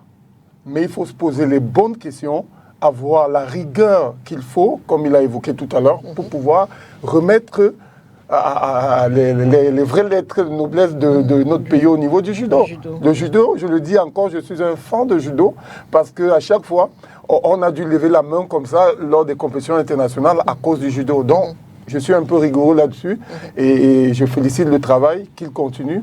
Mais posons-nous les bonnes questions. Posons-nous les bonnes questions. Forcément, avant que le LG ne revienne là-dessus, je voudrais avoir aussi votre commentaire, Timothée Makongo. Déjà, j'ai dit félicitations au judo camerounais. Hein. Moi, j'ai fait le judo il y a 30 ans. Et le judo était déjà, il y a 30 ans, il était très, très sérieux. Hein. J'étais aux petites ceintures, je ne sais pas les gosses, ça restait et je vous dis, j'ai toujours considéré que le sérieux du judo camerounais. Ouais. Quand vous regardez tous les pays au sud du Sahara, le Cameroun est réellement au-dessus des autres. Et je pense que le maître l'a dit tout à l'heure, il faudrait peut-être multiplier les compétitions pour une certaine accoutumance. J'ai beaucoup apprécié l'analyse du secrétaire général parce que dans ces trucs-là, on nous explique un certain nombre de choses, mais il y a des choses que le public doit savoir. Donc, ce que moi je retiens d'une manière générale, c'est que qu'on ait un peu plus de compétition, ce qui va booster l'expérience des compétiteurs. En plus de ça, les Camerounais sont naturellement des combattants dans ce domaine-là. Nous avons notre Fatih Spiré qui vient à notre aide. Mais il y a une question que j'aurais quand même voulu connaître. Combien d'internationaux avons-nous? Comment se préparent les compétitions? Est-ce qu'il y a des exigences au niveau du nombre de personnes qui participent? Parce que quand je vois 10 personnes ou 6 personnes seulement qui se présentent... Le SG est juste à côté de vous. Justement, c'est pour ça que je pose la question SG, pour savoir si... Pour comprendre un peu la Chine. Nous vous écoutons SG. Bien, je vais vous répondre de manière simple. Vous savez, quand vous allez à une compétition comme celle-là, vous avez 14 catégories, c'est-à-dire 7 chez les dames et 7 chez les messieurs, avec la possibilité de doubler dans 2 catégories seulement. Ça veut dire que chez les hommes, vous pouvez avoir 9 et chez les femmes, vous pouvez avoir 9 en ce qui concerne la compétition individuelle.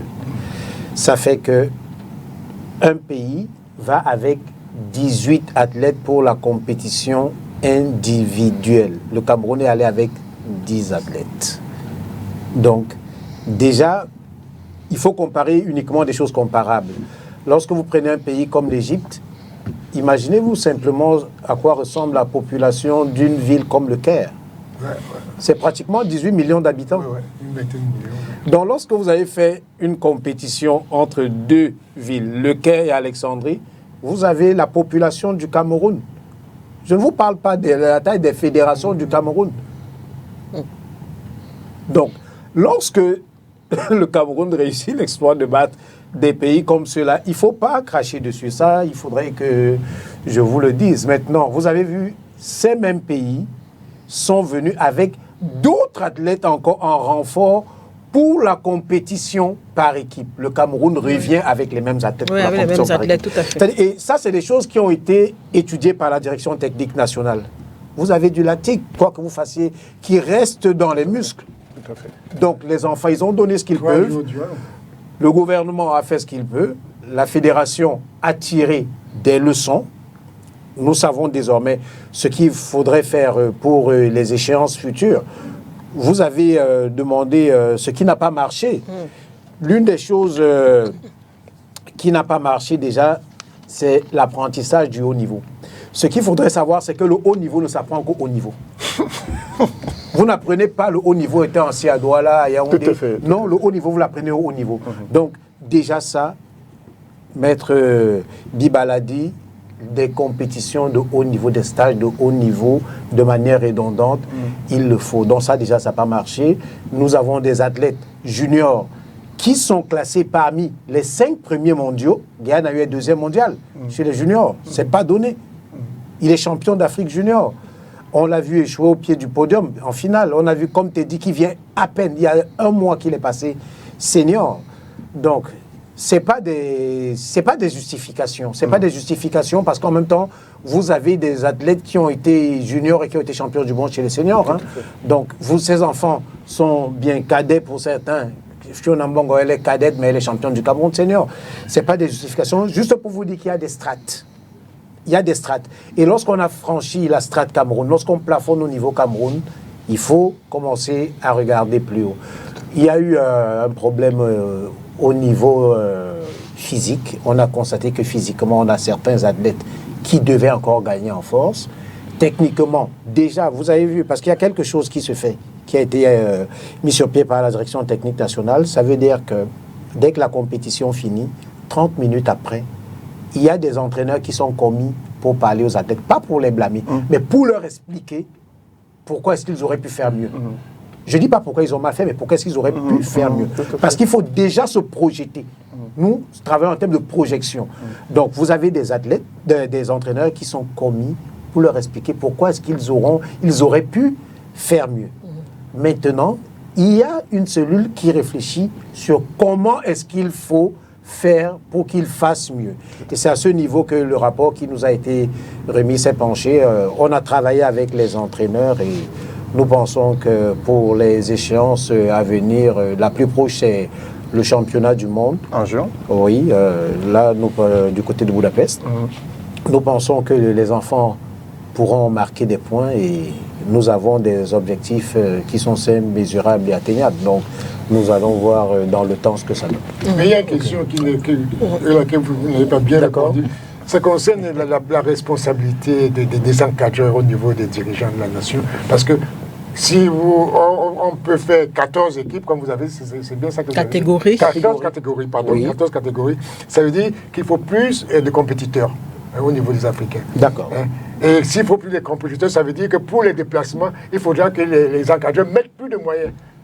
Ça veut dire qu'il faut l'encadrement ne suppose pas seulement l'encadrement technique, mais aussi l'encadrement psychologique, l'encadrement... Timothée, je pense qu'il a dit sans le dire. Oui, mais je veux dire, ce que je veux dire, c'est qu'il faut... Non, l'administration, c'est pas le décisionnaire. Parce que l'administration peut être très très bien, mais ceux qui prennent les décisions pour dire... Parce que l'État du Cameroun peut dire, au lieu que vous alliez, vous soyez 20 ou 25 à un parti, nous vous réduisons à 10. Sans consulter forcément l'administratif, sans consulter le technique. C'est pour ça que je dis qu'il faut absolument, parce qu'il y a cet organe décisionnaire qui a un rôle important, non seulement dans la psychologie, mais dans l'épanouissement de tout ce sport-là, qui est déjà très très sérieux par lui-même depuis plus de 40 ans. Oui, je pense que vous avez raison. Vous avez raison, mais je vais vous répondre par une figure de style. Si ma mère, votre épouse, vous dit que désormais, il lui faut 500 000 francs pour la ration parce que quand elle calcule la part de protéines, la part de glucides... Tout est cher au marché. Tout est cher au marché. Vous ne lui donnerez pas 500 000, pas parce que vous voulez, pas parce que vous n'en avez pas. Donc, l'État peut être dans votre situation. Vous savez, l'État, c'est une caisse unique qui gère plusieurs choses. Vous avez la défense, vous avez la santé, vous avez l'éducation, vous avez. Nous demandons à l'État de faire mieux. Maintenant, nous aussi, nous avons une part à faire. Notre part, nous avons tiré des leçons. Nous avons souvent fait notre part, mais il peut arriver qu'à certains moments, on soit un peu essoufflé. Ce qui s'est passé, parce que ce que je vais vous dire, c'est que les fois antérieures, le Cameroun amenait plus d'athlètes parce que la fédération aussi amenait des athlètes. Ça y est, les gens ne le savent pas, mais la fédération prenait en charge déplacements, primes, tout pour certains athlètes. À ce niveau, nous avons des projets. Nous sommes en train de nous voir dans le futur. Nous avons un centre d'hébergement que nous sommes en train de créer. Nous sommes sur plusieurs fronts. Nous sommes sur plusieurs fronts justement pour améliorer les conditions de ces athlètes et pour leur donner plus de chances. Nous sommes sur le point de recevoir un centre africain au Cameroun. Tout ça, c'est du travail. C'est du travail. Et ce centre doit trouver des structures. Ces structures, c'est des financements. Tout à fait. Donc, à un moment, on fait le choix. Nous sommes en début d'Olympiade et le président vous l'a dit de manière très, très filtrée. Il vous a dit, c'est un retard à l'allumage. Nous sommes en début d'Olympiade. On a dit, nous sommes en début d'Olympiade. Ceux qui pourront prendre des points, on met le paquet, ils vont prendre des points, mais on essaye de créer la structure de base qui va porter le reste de l'équipe de manière plus large, agrandir le socle pour amener le maximum de judokas camerounais vers la performance de haut niveau. Et nous pensons que dès les prochaines compétitions, ce sera visible. Timothée, c'est bon Oui, c'est bon. Mais en fait, ce que je voulais dire, il faut dire que le secrétaire général est le secrétaire général. Ça veut dire qu'il camoufle un peu, il protège un peu la machine étatique. Mais en réalité, quand un pays s'engage, comme nous sommes maintenant engagés dans la réalité du judoka, du judo mondial, s'engage dans cette réalité, elle doit absolument chercher les moyens de financement parce qu'il s'agit d'arranger toute la psychologie du judo. Non seulement le judoka, ce n'est pas seulement l'athlète à ce moment, c'est y compris aussi ceux qui dirigent, ceux qui deviennent des judokas et ils doivent être judokas dans l'âme, y compris dans la recherche des finances. Parce que réduire les capacités camerounaises en termes de jeu parce qu'il nous manque de l'argent, c'est un argument qui ne tient pas, qui n'est pas assez solide à mon avis, par rapport à notre pays. Donc il y a quand même des revenus. Trouver des moyens. Au fur et à mesure qu'ils deviennent professionnels, comme le secrétaire général a dit tout à l'heure, ils deviennent professionnels. Ça veut dire qu'il y a beaucoup de sérieux qui s'installent dans leur organisation. En devenant professionnels, ça veut dire qu'ils le judo en lui-même commence à être productif dans ce sens qu'au niveau des retombées télé, au niveau des voyages, au niveau même du marketing, même des sportifs du judo, il y a des retombées qui viendront par le judo et dont l'État sera bénéficiaire nécessairement. Et on peut le reverser dans le judo pour son évolution. Et dans le cadre de l'évolution professionnelle, vraiment le secrétaire général dit des très très belles choses, mais il couvre beaucoup les responsabilités des... Peut-être pas. Ça, c'est votre analyse, Timothée Makongo. J'avais une petite préoccupation. Le SG, je ne sais pas où il va répondre, ou Maître Uba, je ne sais pas, ou Jacques. Vous avez souligné le problème physique des athlètes. Est-ce que ça ne pouvait pas se détecter avant ou... D'accord. Lorsqu'on vous parle du problème physique, c'est une construction. C'est une construction. Vous n'acquérez pas le physique en un an ou non, c'est une construction. Ça se dose. Ça veut dire que vous gagnez en puissance physique en conservant l'agilité, la souplesse et la technique. Il ne faudrait pas que le gain en force physique devienne un handicap pour l'exécution de la technique. Donc, ça se travaille. Et vous savez, nous n'atteignons pas la maturité musculaire tous au même moment. Ça, il faut le savoir. Quand on parle de maturité musculaire, vous allez vous rendre compte, par exemple, que le type caucasien atteint plus vite la maturité musculaire que nous. Lorsque vous prenez un occidental à 18 ans et vous prenez un jeune Africain à 18 ans, c'est jamais pareil. C'est jamais pareil quand vous le regardez physiquement. Donc, il y a tout ça qui est pris en compte. Il y a une équipe qui travaille dessus. Il y a des enfants qui montent. Maintenant, il y a des enfants qui ne sont pas totalement professionnels parce que le judo n'est pas un sport professionnel. Alors, vous ne pouvez pas demander à un enfant d'avoir le même volume de travail qu'un petit Français. Il faudrait qu'on soit honnête à ce niveau. Il a son école à faire. Vous n'avez pas sport-études. Il a ses études à faire. Il a une vie à construire. Vous comprenez un peu? Donc, à ce moment, le travail physique lui est donné. Il y a une part de travail personnel et c'est pour ça qu'il y a une nouvelle dimension qui a été abordée par la direction technique nationale. Ça veut dire une approche qui implique désormais les familles des athlètes. Désormais, nous allons impliquer les familles des athlètes parce que à certains moments, c'est maman qui peut réveiller l'enfant pour dire dans le programme qu'on m'a donné, à cette heure, si tu dois retrouver Maître Amaéné à tel endroit, ou bien Maître Adé, ou encore Maître Abolo à tel endroit. Vous voyez un peu, parce que souvent l'enfant, il a, vraiment Maître, j'avais cours mon emploi du temps. Vous ne pouvez rien y faire. Lorsqu'il vous dit qu'il avait cours, vous ne pouvez rien y faire. Parce que vous êtes un parent. Vous comprenez un peu. Vous êtes un parent. Après, on va vous dire, oui, mais il faut faire un choix entre le sport, mais c'est pas vrai, parce qu'on peut justement jumeler les deux, et c'est ce que nous faisons. D'accord. Maître, vous souhaitez réagir? Oui, je vais réagir parce que je l'ai bien écouté, je l'ai bien suivi, et c'est là où je parlais premièrement, quand on soulève le problème physique, quand je parlais de ces piliers de la performance d'un sportif en carrière, quand je parlais de la préparation physique, une fois ici, je parlais de la préparation neurophysiologique, de la préparation cognitive. Ici, il faut comprendre aussi une chose. Le physique qu'on détecte pendant la compétition comme un facteur de manque de performance ne peut pas facilement être détecté avant. Pourquoi? Parce que les performances, même d'entraînement, sont différentes des performances de compétition. Un athlète, un adversaire de votre athlète peut vous faire ressortir les limites de votre adversaire. C'est-à-dire que vous voyez votre athlète pendant les préparations, il est physiquement prêt. Mais dès que la compétition commence, il trouve un athlète qui est tellement très engagé, il vous fait ressortir que le combat que votre athlète a échoué est beaucoup plus accusé physiquement. Donc ça veut dire que si ce n'était pas la compétition de haut niveau, vous ne devriez pas détecter qu'il avait un problème physique. D'accord. Et donc, il y a ces facteurs qui sont souvent détectés pendant la compétition et des compétitions de haut niveau. Je prends un autre exemple. Il a parlé des parents et des athlètes. Et c'est là où je parlais encore une fois de la psychologie du sport, la sociologie du sport.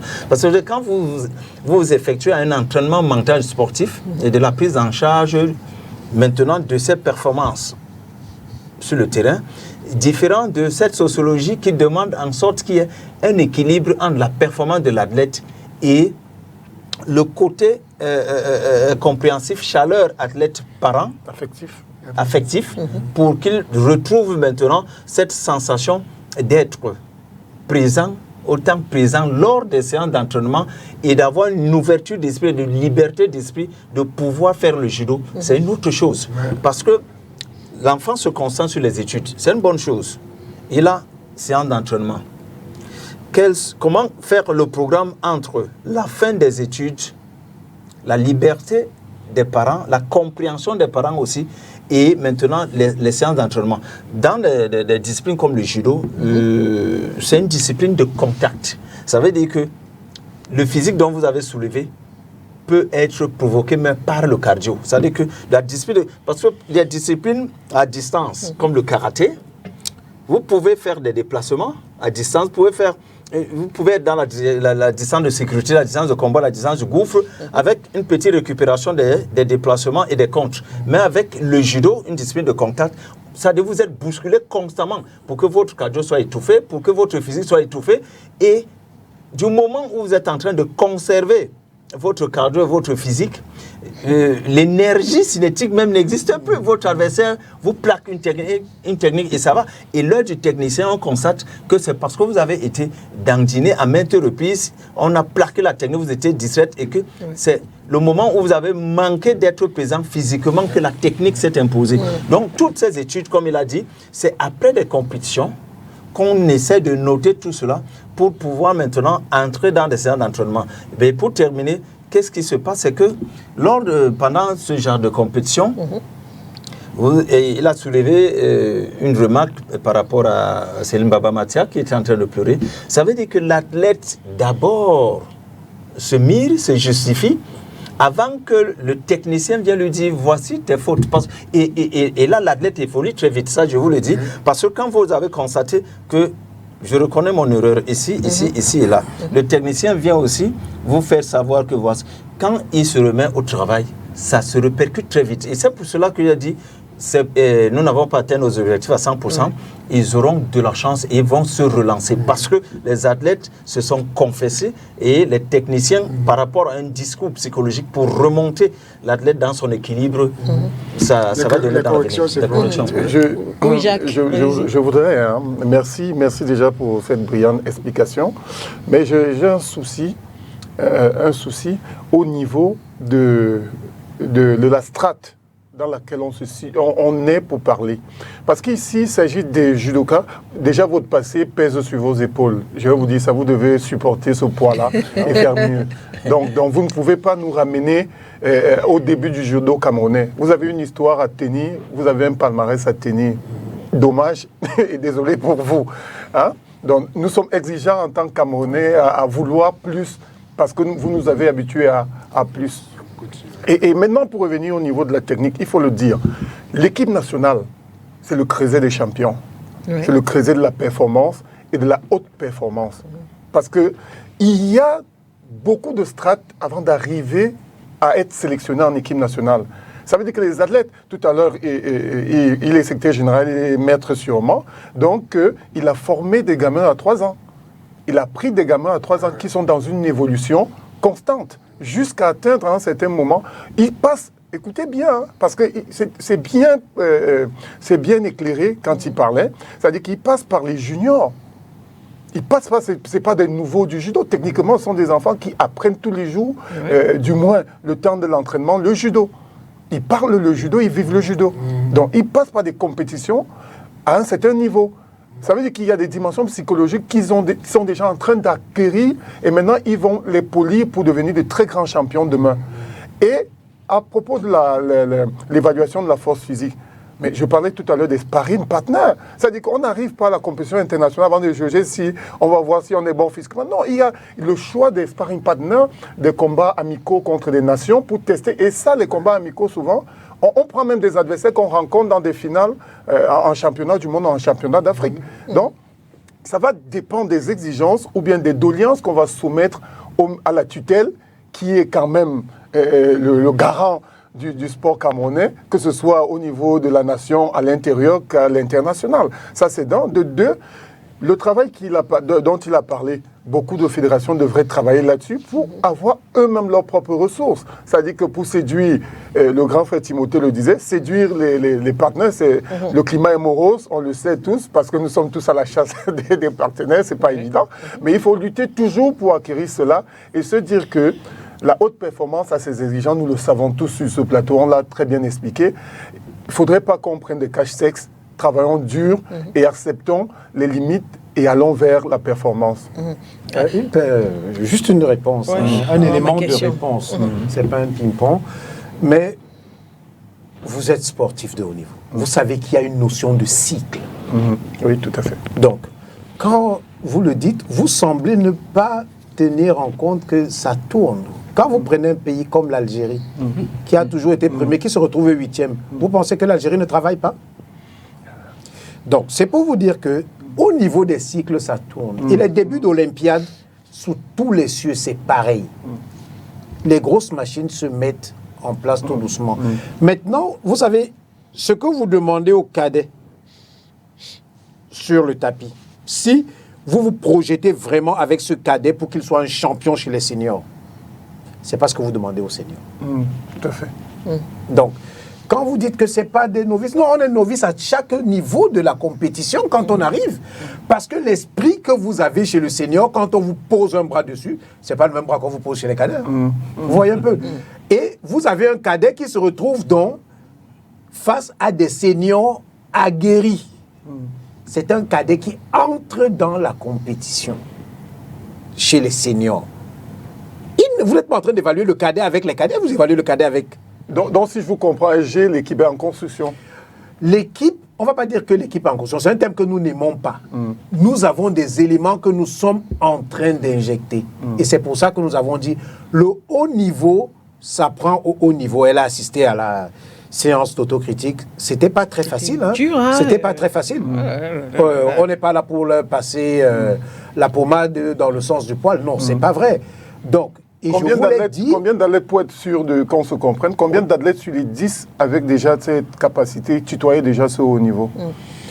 Sur les 10, vous avez 4 qui étaient réguliers chez les seniors au haut niveau. 4, d'accord. 4. D'accord.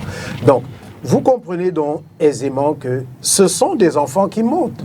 Et lorsqu'ils font des finales, vous savez, une finale, ça passe ou ça casse. Tout à fait, une finale reste une finale. Ils ont vraiment franchi un palier psychologique. Et ça, nous le leur avons reconnu et on continue de travailler en ce sens. Ça veut dire que les pays de l'Afrique du Nord, Maghreb et Maghreb, ne leur posent plus véritablement de problèmes, ce qui était une situation. Mais maintenant, les autres aussi ont évolué. Et il y a quelque chose que je voudrais vous dire. Quand vous faites cette analyse, tenez toujours compte du fait que beaucoup de pays africains n'engagent plus des Africains. Je vais prendre un cas comme la Guinée. La Guinée-Conakry. Pour rigoler, on parlait de la Haute-Guinée avec les Occidentaux qui sont engagés de la Basse-Guinée avec les athlètes guinéens d'origine, n'est-ce pas, d'essence. Donc, c'est pour vous dire que ça va chercher très loin. Vous avez des Brésiliens qui sont dans ces championnats d'Afrique, vous avez des Allemands, vous en avez vu, vous avez des Portugais. L'Angola, tout ça. Oui, donc, nous travaillons et nous avons fait une promesse. Il y a des moments où ça ne passe pas. On a eu une championne d'Afrique. Très honnêtement, quand on partait, c'était pour en avoir 3. J'allais vous demander, on avait quand même la championne d'Afrique en titre, Sopi, Anita. Qu'est-ce qui n'a pas fonctionné avec elle dans cette temps? Avec Sopi, ce qui n'a pas fonctionné, ça a été un enchaînement de mauvaises nouvelles dans sa famille. Elle est passée par beaucoup de décès de proches. Ça l'a déstabilisé. Le côté psychologique. Le côté psychologique. On a travaillé dessus, elle était atteinte, mais ça n'a pas donné. Mais elle va repartir encore plus fort. Désormais, nous savons que nous pouvons avoir 4 ou 5 places sur les podiums au plus haut niveau. Et ça, c'est pas peu. Et nous avons encore des athlètes, parce que tenez-vous tranquille, c'est le manque de moyens à certains moments qui nous crée des problèmes. C'est le manque de moyens qui nous crée des problèmes. Non, je l'ai dit. Non, il a dit. Je l'ai dit. Il a dit. Peut-être de manière policière, mais je l'ai dit. Voilà, il a dit. Donc, nous pouvons produire 2 équipes nationales comme celles que vous avez vues. Mais c'est un peu comme dans le sport au Cameroun, il faut seulement 11 sur l'aire de jeu. Vous allez avoir 60 bons, il vous faudra bien faire une sélection de 11. Donc nous sommes en train de travailler. Nous reconnaissons que, comme le président l'a dit, les objectifs escomptés n'ont pas été atteints. Mais maintenant, on va faire contre mauvaise fortune, bon cœur. On voit ce qu'il y a de bon. On va partir sur les atouts positifs. On va remanier ce qui n'a pas marché et on va remettre chaque pièce à son niveau dans le puzzle. C'est tout le mal qu'on peut vous souhaiter. Et là, vous dites LG, c'est le début de l'Olympiade. Oui. Ça veut dire que le chemin est encore long? Oui, le chemin, il est très long. Le chemin, il est très long, mais... Le Cameroun, oui. Ou encore nous allons au championnat du monde dans 2 semaines. Les cadets et juniors vont être du côté de l'Afrique du Sud et de Rwanda. Le stage a commencé. Donc, vous voyez que nous préparons l'avenir. Pendant que nous tenons le présent, nous nous projetons sur l'avenir. Ça veut dire que les cadets et les juniors, c'est une nouvelle cuvée. Et dans les cadets et juniors, nous avons des champions d'Afrique, des vice-champions d'Afrique. Vous voyez un peu. Donc, nous travaillons au niveau infra. Ça continue de travail. Vous avez l'Ouest qui vient de finir son championnat régional. Toutes les régions travaillent. Ça bouscule parce que nous avons des plaintes là pour le stage. Oh non, nous on aurait bien voulu. Non, mais il faut travailler, il faut avoir des résultats pour arriver à ce niveau. Donc ça bouscule, ça travaille et nous vous promettons que ça va prendre. Ça va prendre. Donc il y a plusieurs compétitions qui attendent encore le Cameroun. Oui, il y a les plusieurs JO. compétitions. Il y a plusieurs compétitions. Nous avons encore 2 ans et demi de travail et quand nous serons entrés dans le Money Time, nous pourrons faire, n'est-ce pas, le bilan. Et déjà, vous allez constater que des athlètes qui n'étaient même pas parmi les 100 premiers mondiaux se retrouvent tous déjà dans le top 100. Il faut être parmi les 17 premiers pour être qualifié. Maintenant, les 3/4 des athlètes que nous avons engagés après ce championnat d'Afrique se retrouvent dans les 50 premiers mondiaux.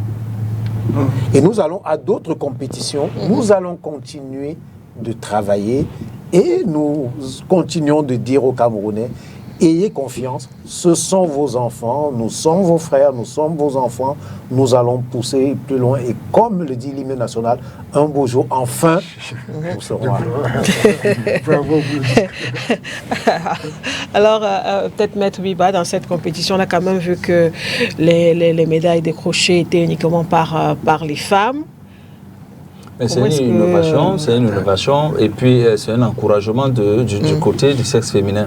Ça prouve tout simplement, ça démontre que les femmes ne se laissent pas faire. Et ça prouve aussi que les prochaines compétitions, pourquoi ne pas imposer cette constante dans la performance, pourquoi ne pas maintenir cet impérialisme toujours du côté féminin, de revenir avec les mêmes noms, les mêmes femmes, les mêmes performances et avec des rajouts au niveau maintenant des hommes. Comme il parlait un peu des médailles qui seront en rajout. Ça veut dire qu'on ne peut pas, il serait très difficile que de l'autre côté des hommes, qu'on décroche des médailles et que les femmes qui nous ont habitués à en avoir soient absentes. Ça démontre tout simplement, et ça démontre un travail qui a été sérieux du côté des femmes parce qu'elles ont prouvé au niveau de cette conquête qu'il y a eu du travail, il y a eu d'autres relations. L'amélioration, c'est tout simplement de noter les forces et les faiblesses et de ne plus repartir dessus. On prend l'exemple peut-être toujours de Céline Baba Mathia. On va lui dire, voici ton erreur, voici ce qui s'est passé. Est-ce que tu as reconnu? Oui. Bon, évite de tomber encore sur ces erreurs-là. Et on ne sait pas seulement, le discours ne regarde pas seulement à une seule athlète, parce que quand on s'adresse à elle, c'est pour parler indirectement aux autres. Vous avez vu ce qu'elle a fait. Il ne faut pas que ça vous arrive. Ça fera en sorte qu'on freine en performance. Donc, tout le monde va se mettre au travail. Et vous voyez, la direction technique, c'est quoi? C'est que peut-être que vous n'avez pas assisté à des séances de judo. Il y a des séances uniquement pour le travail au sol. Je dis uniquement pour le travail au sol. C'est-à-dire que si on a constaté que tel athlète a failli, les autres voulaient tomber dans la même erreur. On engage des séances au sol. Parce qu'il faut sortir de là. Il faut prouver à la direction technique que vous n'êtes plus prête à tomber dans ces erreurs. Parce qu'il y a un transfert de confiance entre la direction technique et les athlètes, un transfert de confiance entre l'administration et tout le monde et les athlètes. Et vous le prouvez, pas seulement au niveau de votre habillement, vous le prouvez au niveau technique. Et là, il n'y a pas de blague, il dit. Parce que si on se couche sur vous et que vous croisez un entraîneur hyper sévère, il va vous dire que tant que vous ne sortez pas de là, je ne vais pas demander à votre coéquipier de quitter dessus. Parce qu'il faut le prouver. Oui, c'est exigeant.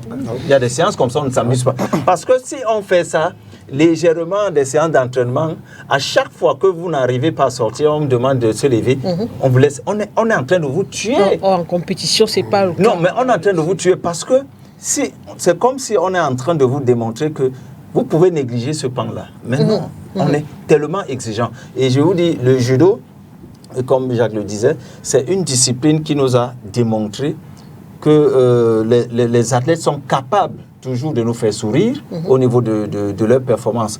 Et le judo a aussi démontré au niveau de cette confiance entre les athlètes et le président. A démontré. Parce que derrière le discours du président, vous sentez une confiance pour les athlètes et une assurance dans l'avenir. Et je pense que l'administration va se mettre en place pour pouvoir nous donner des plus meilleurs. Parce que ici, moi, et c'est là où j'étais en train de parler parce que le secrétaire m'a compris, quand je disais que l'Afrique du Nord, c'est notre bête noire. C'est notre bête noire. Et il a répondu en disant, un pays comme l'Égypte ou l'Algérie qui vient avec tel nombre d'athlètes, parce que c'est des pays qui ne s'amusent pas quand il y a compétition. S'il faut se déplacer, ces pays se déplacent correctement et bien, avec une organisation bien précise. Et je disais que pour moi, nous n'avons pas atteint les objectifs à 100%, mais nous avons beaucoup gagné en expérience. Pourquoi? Il est encore revenu. Le nombre d'athlètes que nous avons en réduction, qui parviennent déjà à être 10e sur 24 avec le nombre de médailles, ça veut dire que nous sommes vraiment très avancés. Un pays comme l'Algérie, on croise des Camerounais et des Camerounaises qui sont en train de titiller les Algériens sur le tatami, alors que c'est un pays. Et il y a une chose qu'on a oublié de souligner. La technique des pays de l'Afrique du Nord, c'est de faire beaucoup plus de stages avec des pays. Toute la Méditerranée. Toute la Méditerranée. C'est ce que les gens nous proposent. Parce que quand nous sommes très forts, nous sommes tellement très forts parce que le président met un programme. On est en kimono d'or, on détecte les talents. On est en ouverture de saison au championnat, on détecte. On lance maintenant un stage de l'équipe nationale avec les talentueux qui nous ont attirés. Alors que les pays de l'Afrique du Nord sont en train de s'évaluer avec les pays de la Méditerranée. Et on se retrouve sur le tatami avec les mêmes pays pour les titiller. Donc, je dis une fois de plus... Ça a toujours été comme ça quand même. Oui, ça a toujours été comme ça parce que mettez le Cameroun à la place de l'Égypte, l'Algérie. Avec le nombre d'athlètes, non, je veux dire, le discours changerait. Je suis partant, je suis beaucoup plus preneur du discours du cycle. Oui. Je voulais justement revenir sur le discours du cycle. Je suis beaucoup plus preneur du discours du cycle. À un certain moment, il y a un nombre d'athlètes qui passent, qui gardaient haut l'étendard, et des jeunes qui viennent ont le temps de se performer pour revenir encore au plus haut niveau. Ça, je suis d'accord avec ce discours. Mais je pense que l'Afrique du Nord, que ce soit le Maroc, l'Algérie, la Tunisie, ces pays-là, c'est depuis très longtemps qu'ils se considèrent comme des gars de la Méditerranée. Ça, vraiment. Au niveau du Cameroun, s'il te plaît, Timothée, au niveau du Cameroun, je pense que nos sélections ne s'arrêtent pas. Il s'agit de l'équipe nationale. C'est-à-dire que l'équipe nationale sonne la trompette pour le rappel de toutes les forces du judo camerounais dans le monde. Donc s'il y a des athlètes camerounais qui savent qu'ils peuvent... Il y a la détection au niveau de la direction technique nationale. Donc s'il y a un Camerounais quelque part qui est dans un club en France, que ce soit à Metz ou à Bordeaux, il doit rappeler et venir pour les présélections. Est-ce que c'est souvent le cas, SG? Je voulais juste poser une question parce que la question va vous permettre de parler mieux. J'ai posé aussi une question. Oui. Non, je voudrais d'abord qu'il réponde non, ça rentre dans le même cadre. Je voudrais qu'il réponde à cette question. Non, mais vous savez, ça se fait toujours. Tous les Camerounais de la diaspora qui veulent arborer la tunique sont obligés de venir faire le championnat national au Cameroun et l'African Open. Personne n'a eu sa sélection étant de l'autre côté, en Occident. Personne n'a eu sa sélection étant en Occident. Maintenant, parlant de détection, pas de favoritisme, non, il n'y a pas de favoritisme. Parce que rien ne vous prouve que parce que vous êtes en Occident, vous êtes meilleur que ceux qui sont ici. Hein. Rien. On a bien vu beaucoup, je ne vais pas citer de noms, vraiment, il y en a plusieurs qui sont venus à plusieurs reprises qui n'ont pas pu être médaillés au championnat national du Cameroun. Je dis médaillés. Seulement médaillés n'ont pas pu. Donc, maintenant, à côté de ça, nous avons beaucoup de Camerounais en Hexagone, par exemple, ou en Belgique, qui font de très belles choses. Maintenant, il y a un véritable problème. Est-ce que vous pouvez vous mettre... Je vais vous faire une petite confidence. Vous voyez Bouba Daïki, qui est champion d'Europe, moins de 66 kg, il est de père camerounais. Il aurait bien voulu combattre pour le Cameroun. Vous pensez que la fédération camerounaise et la fédération française peuvent se mettre sur le même pied? La fibre patriotique n'a pas pesé. Non, vous savez, la fibre patriotique, lorsqu'il vous dira j'ai tant de stages à faire, parce que la France va se désengager. Vous savez comment ça se passe de ce côté-là. On va totalement se désengager parce qu'on ne vous forme pas pour venir. Tout à fait. Ils vont totalement se désengager. Ça veut dire que le garçon que vous voulez ne sera plus le garçon que vous aurez. Tout à fait. Donc, c'est assez délicat à ce niveau, mais tenez-vous tranquille aussi, la demande est grande. Il y a beaucoup, j'aime pas beaucoup le terme binationaux, il y a beaucoup de Camerounais d'origine qui veulent revenir. Maintenant, vous savez quels sont les problèmes qui tournent autour avec nationalité et tout. C'est compliqué. C'est compliqué.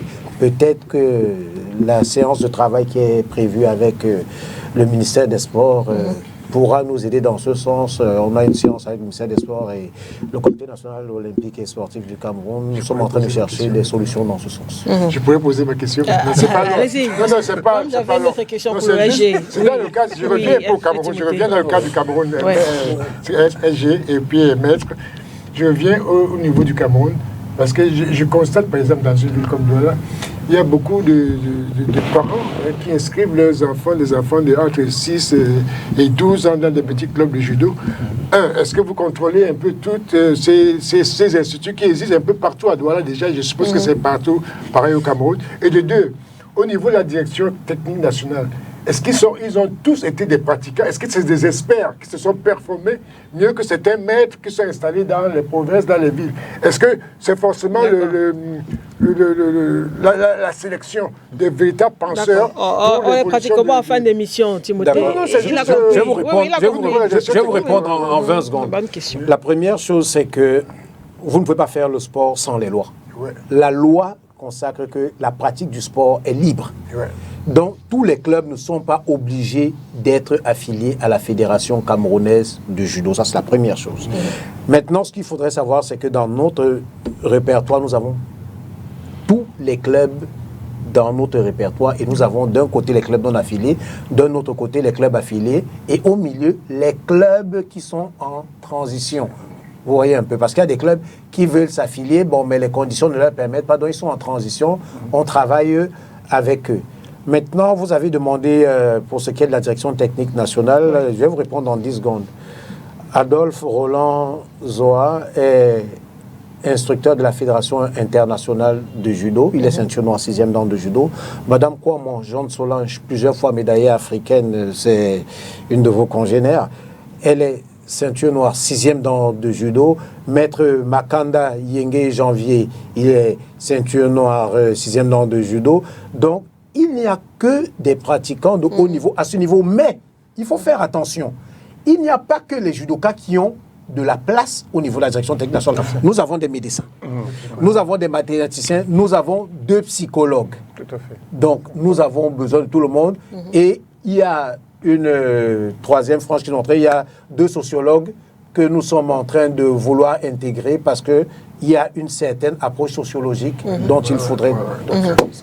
Alors, ma petite question, c'était par rapport à notre médaille d'argent, Zita. On est passé juste à côté de l'or, là. Oui, on est passé à côté de l'or. Pourquoi?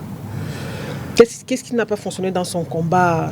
Déjà, ce qu'il faudrait savoir, c'est que ce sont deux adversaires qui se connaissent très bien. Se sont affrontés il y a 2 ans en demi-finale. Et la Malgache, qui a été plusieurs fois championne du monde junior, a eu le dessus.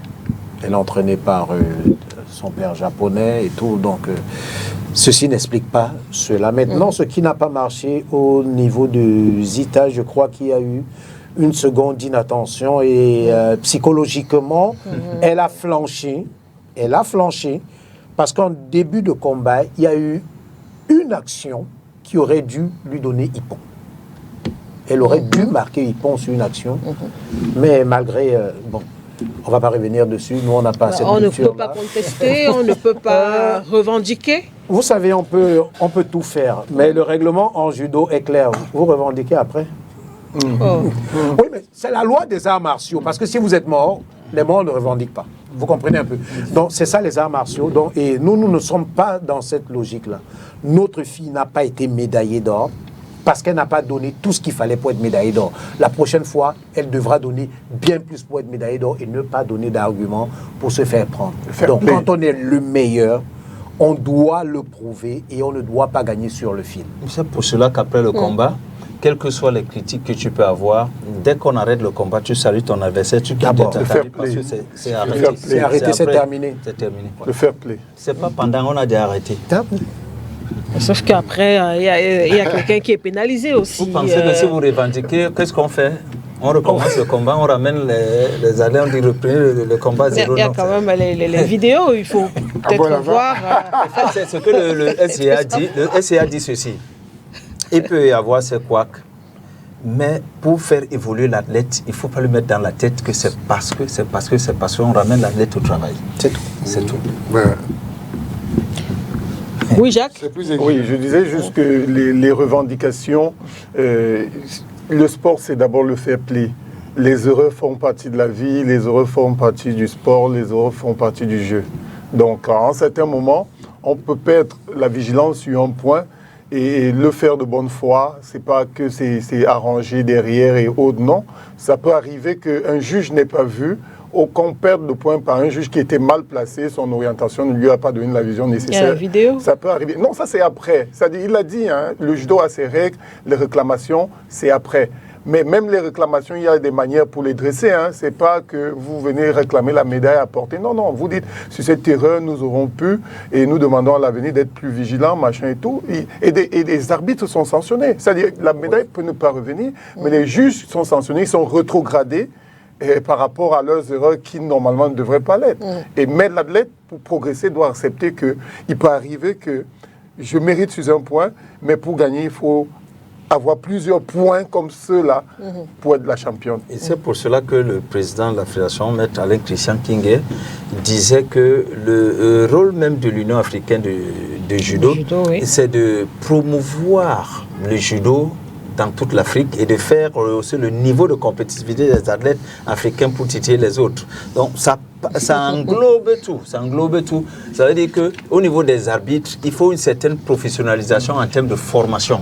Au niveau des athlètes, il faut maintenant essayer d'évaluer les athlètes pour que, c'est-à-dire qu'on voit la technicité de l'organisation qui s'est préparée pour que la compétition soit bien appréciée. Si les juges ne sont pas formés, les athlètes ne sont pas bien entraînés et qu'on lance une compétition, mais je dis la Fédération mondiale du judo va se demander ce qui ne va pas. Donc tout ça doit être, chaque part doit être vraiment avoir des techniciens de la chose. Les arbitres sont des techniciens, c'est des judokas, c'est des techniciens.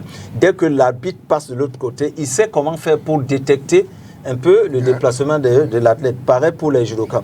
Si vous faites un combat, vous trichez, on vous pénalise. Vous ne trichez pas, vous avez été faible. Ce n'est pas l'arbitre de vous conseiller, vous avez votre staff technique. Et on rentre maintenant pour reprendre le travail à zéro, pour maintenir toujours l'image du judo dans une grande compétition. Alors pour terminer, SG rapidement, prochain challenge,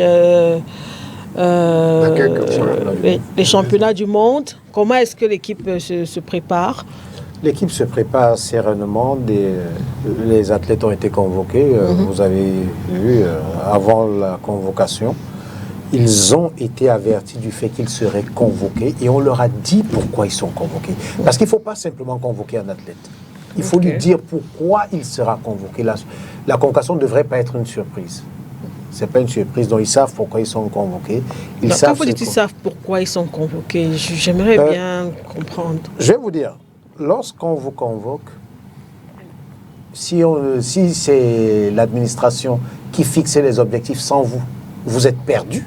Il faudrait que vous fassiez partie du projet. C'est un projet pour les athlètes, avec les athlètes. Donc c'est pour ça qu'il faut leur réitérer pourquoi est-ce qu'ils sont convoqués. Maintenant, les objectifs du championnat d'Afrique ne sont pas les objectifs du championnat du monde. C'est pour ça qu'il faut les préparer à leur convocation. C'est même un exemple typique de la convocation. Exactement. D'accord, merci beaucoup. Je voudrais, si vous permettez, je vais dire un bonsoir à quelqu'un d'important qui me l'a demandé quand je serai à la télé aujourd'hui. Donc c'est à ma fille Soraya Domdom. Bonsoir à vous là-bas du côté de la maison. Je l'ai fait enfin. Bonsoir Soraya. Voilà, merci bien. Merci, en tout cas, merci Jacques d'être venu. Merci évidemment Maître Biba, Timothée Makongo, le SG d'avoir effectué le déplacement de Yaoundé pour cette émission. C'est difficile. Kamsu comme Tekam. Voilà. Merci à Adonis Yamen qui est à la réalisation ce soir. Amis sportifs, merci de nous avoir regardés. On se retrouve la semaine prochaine. Au revoir. Bye bye.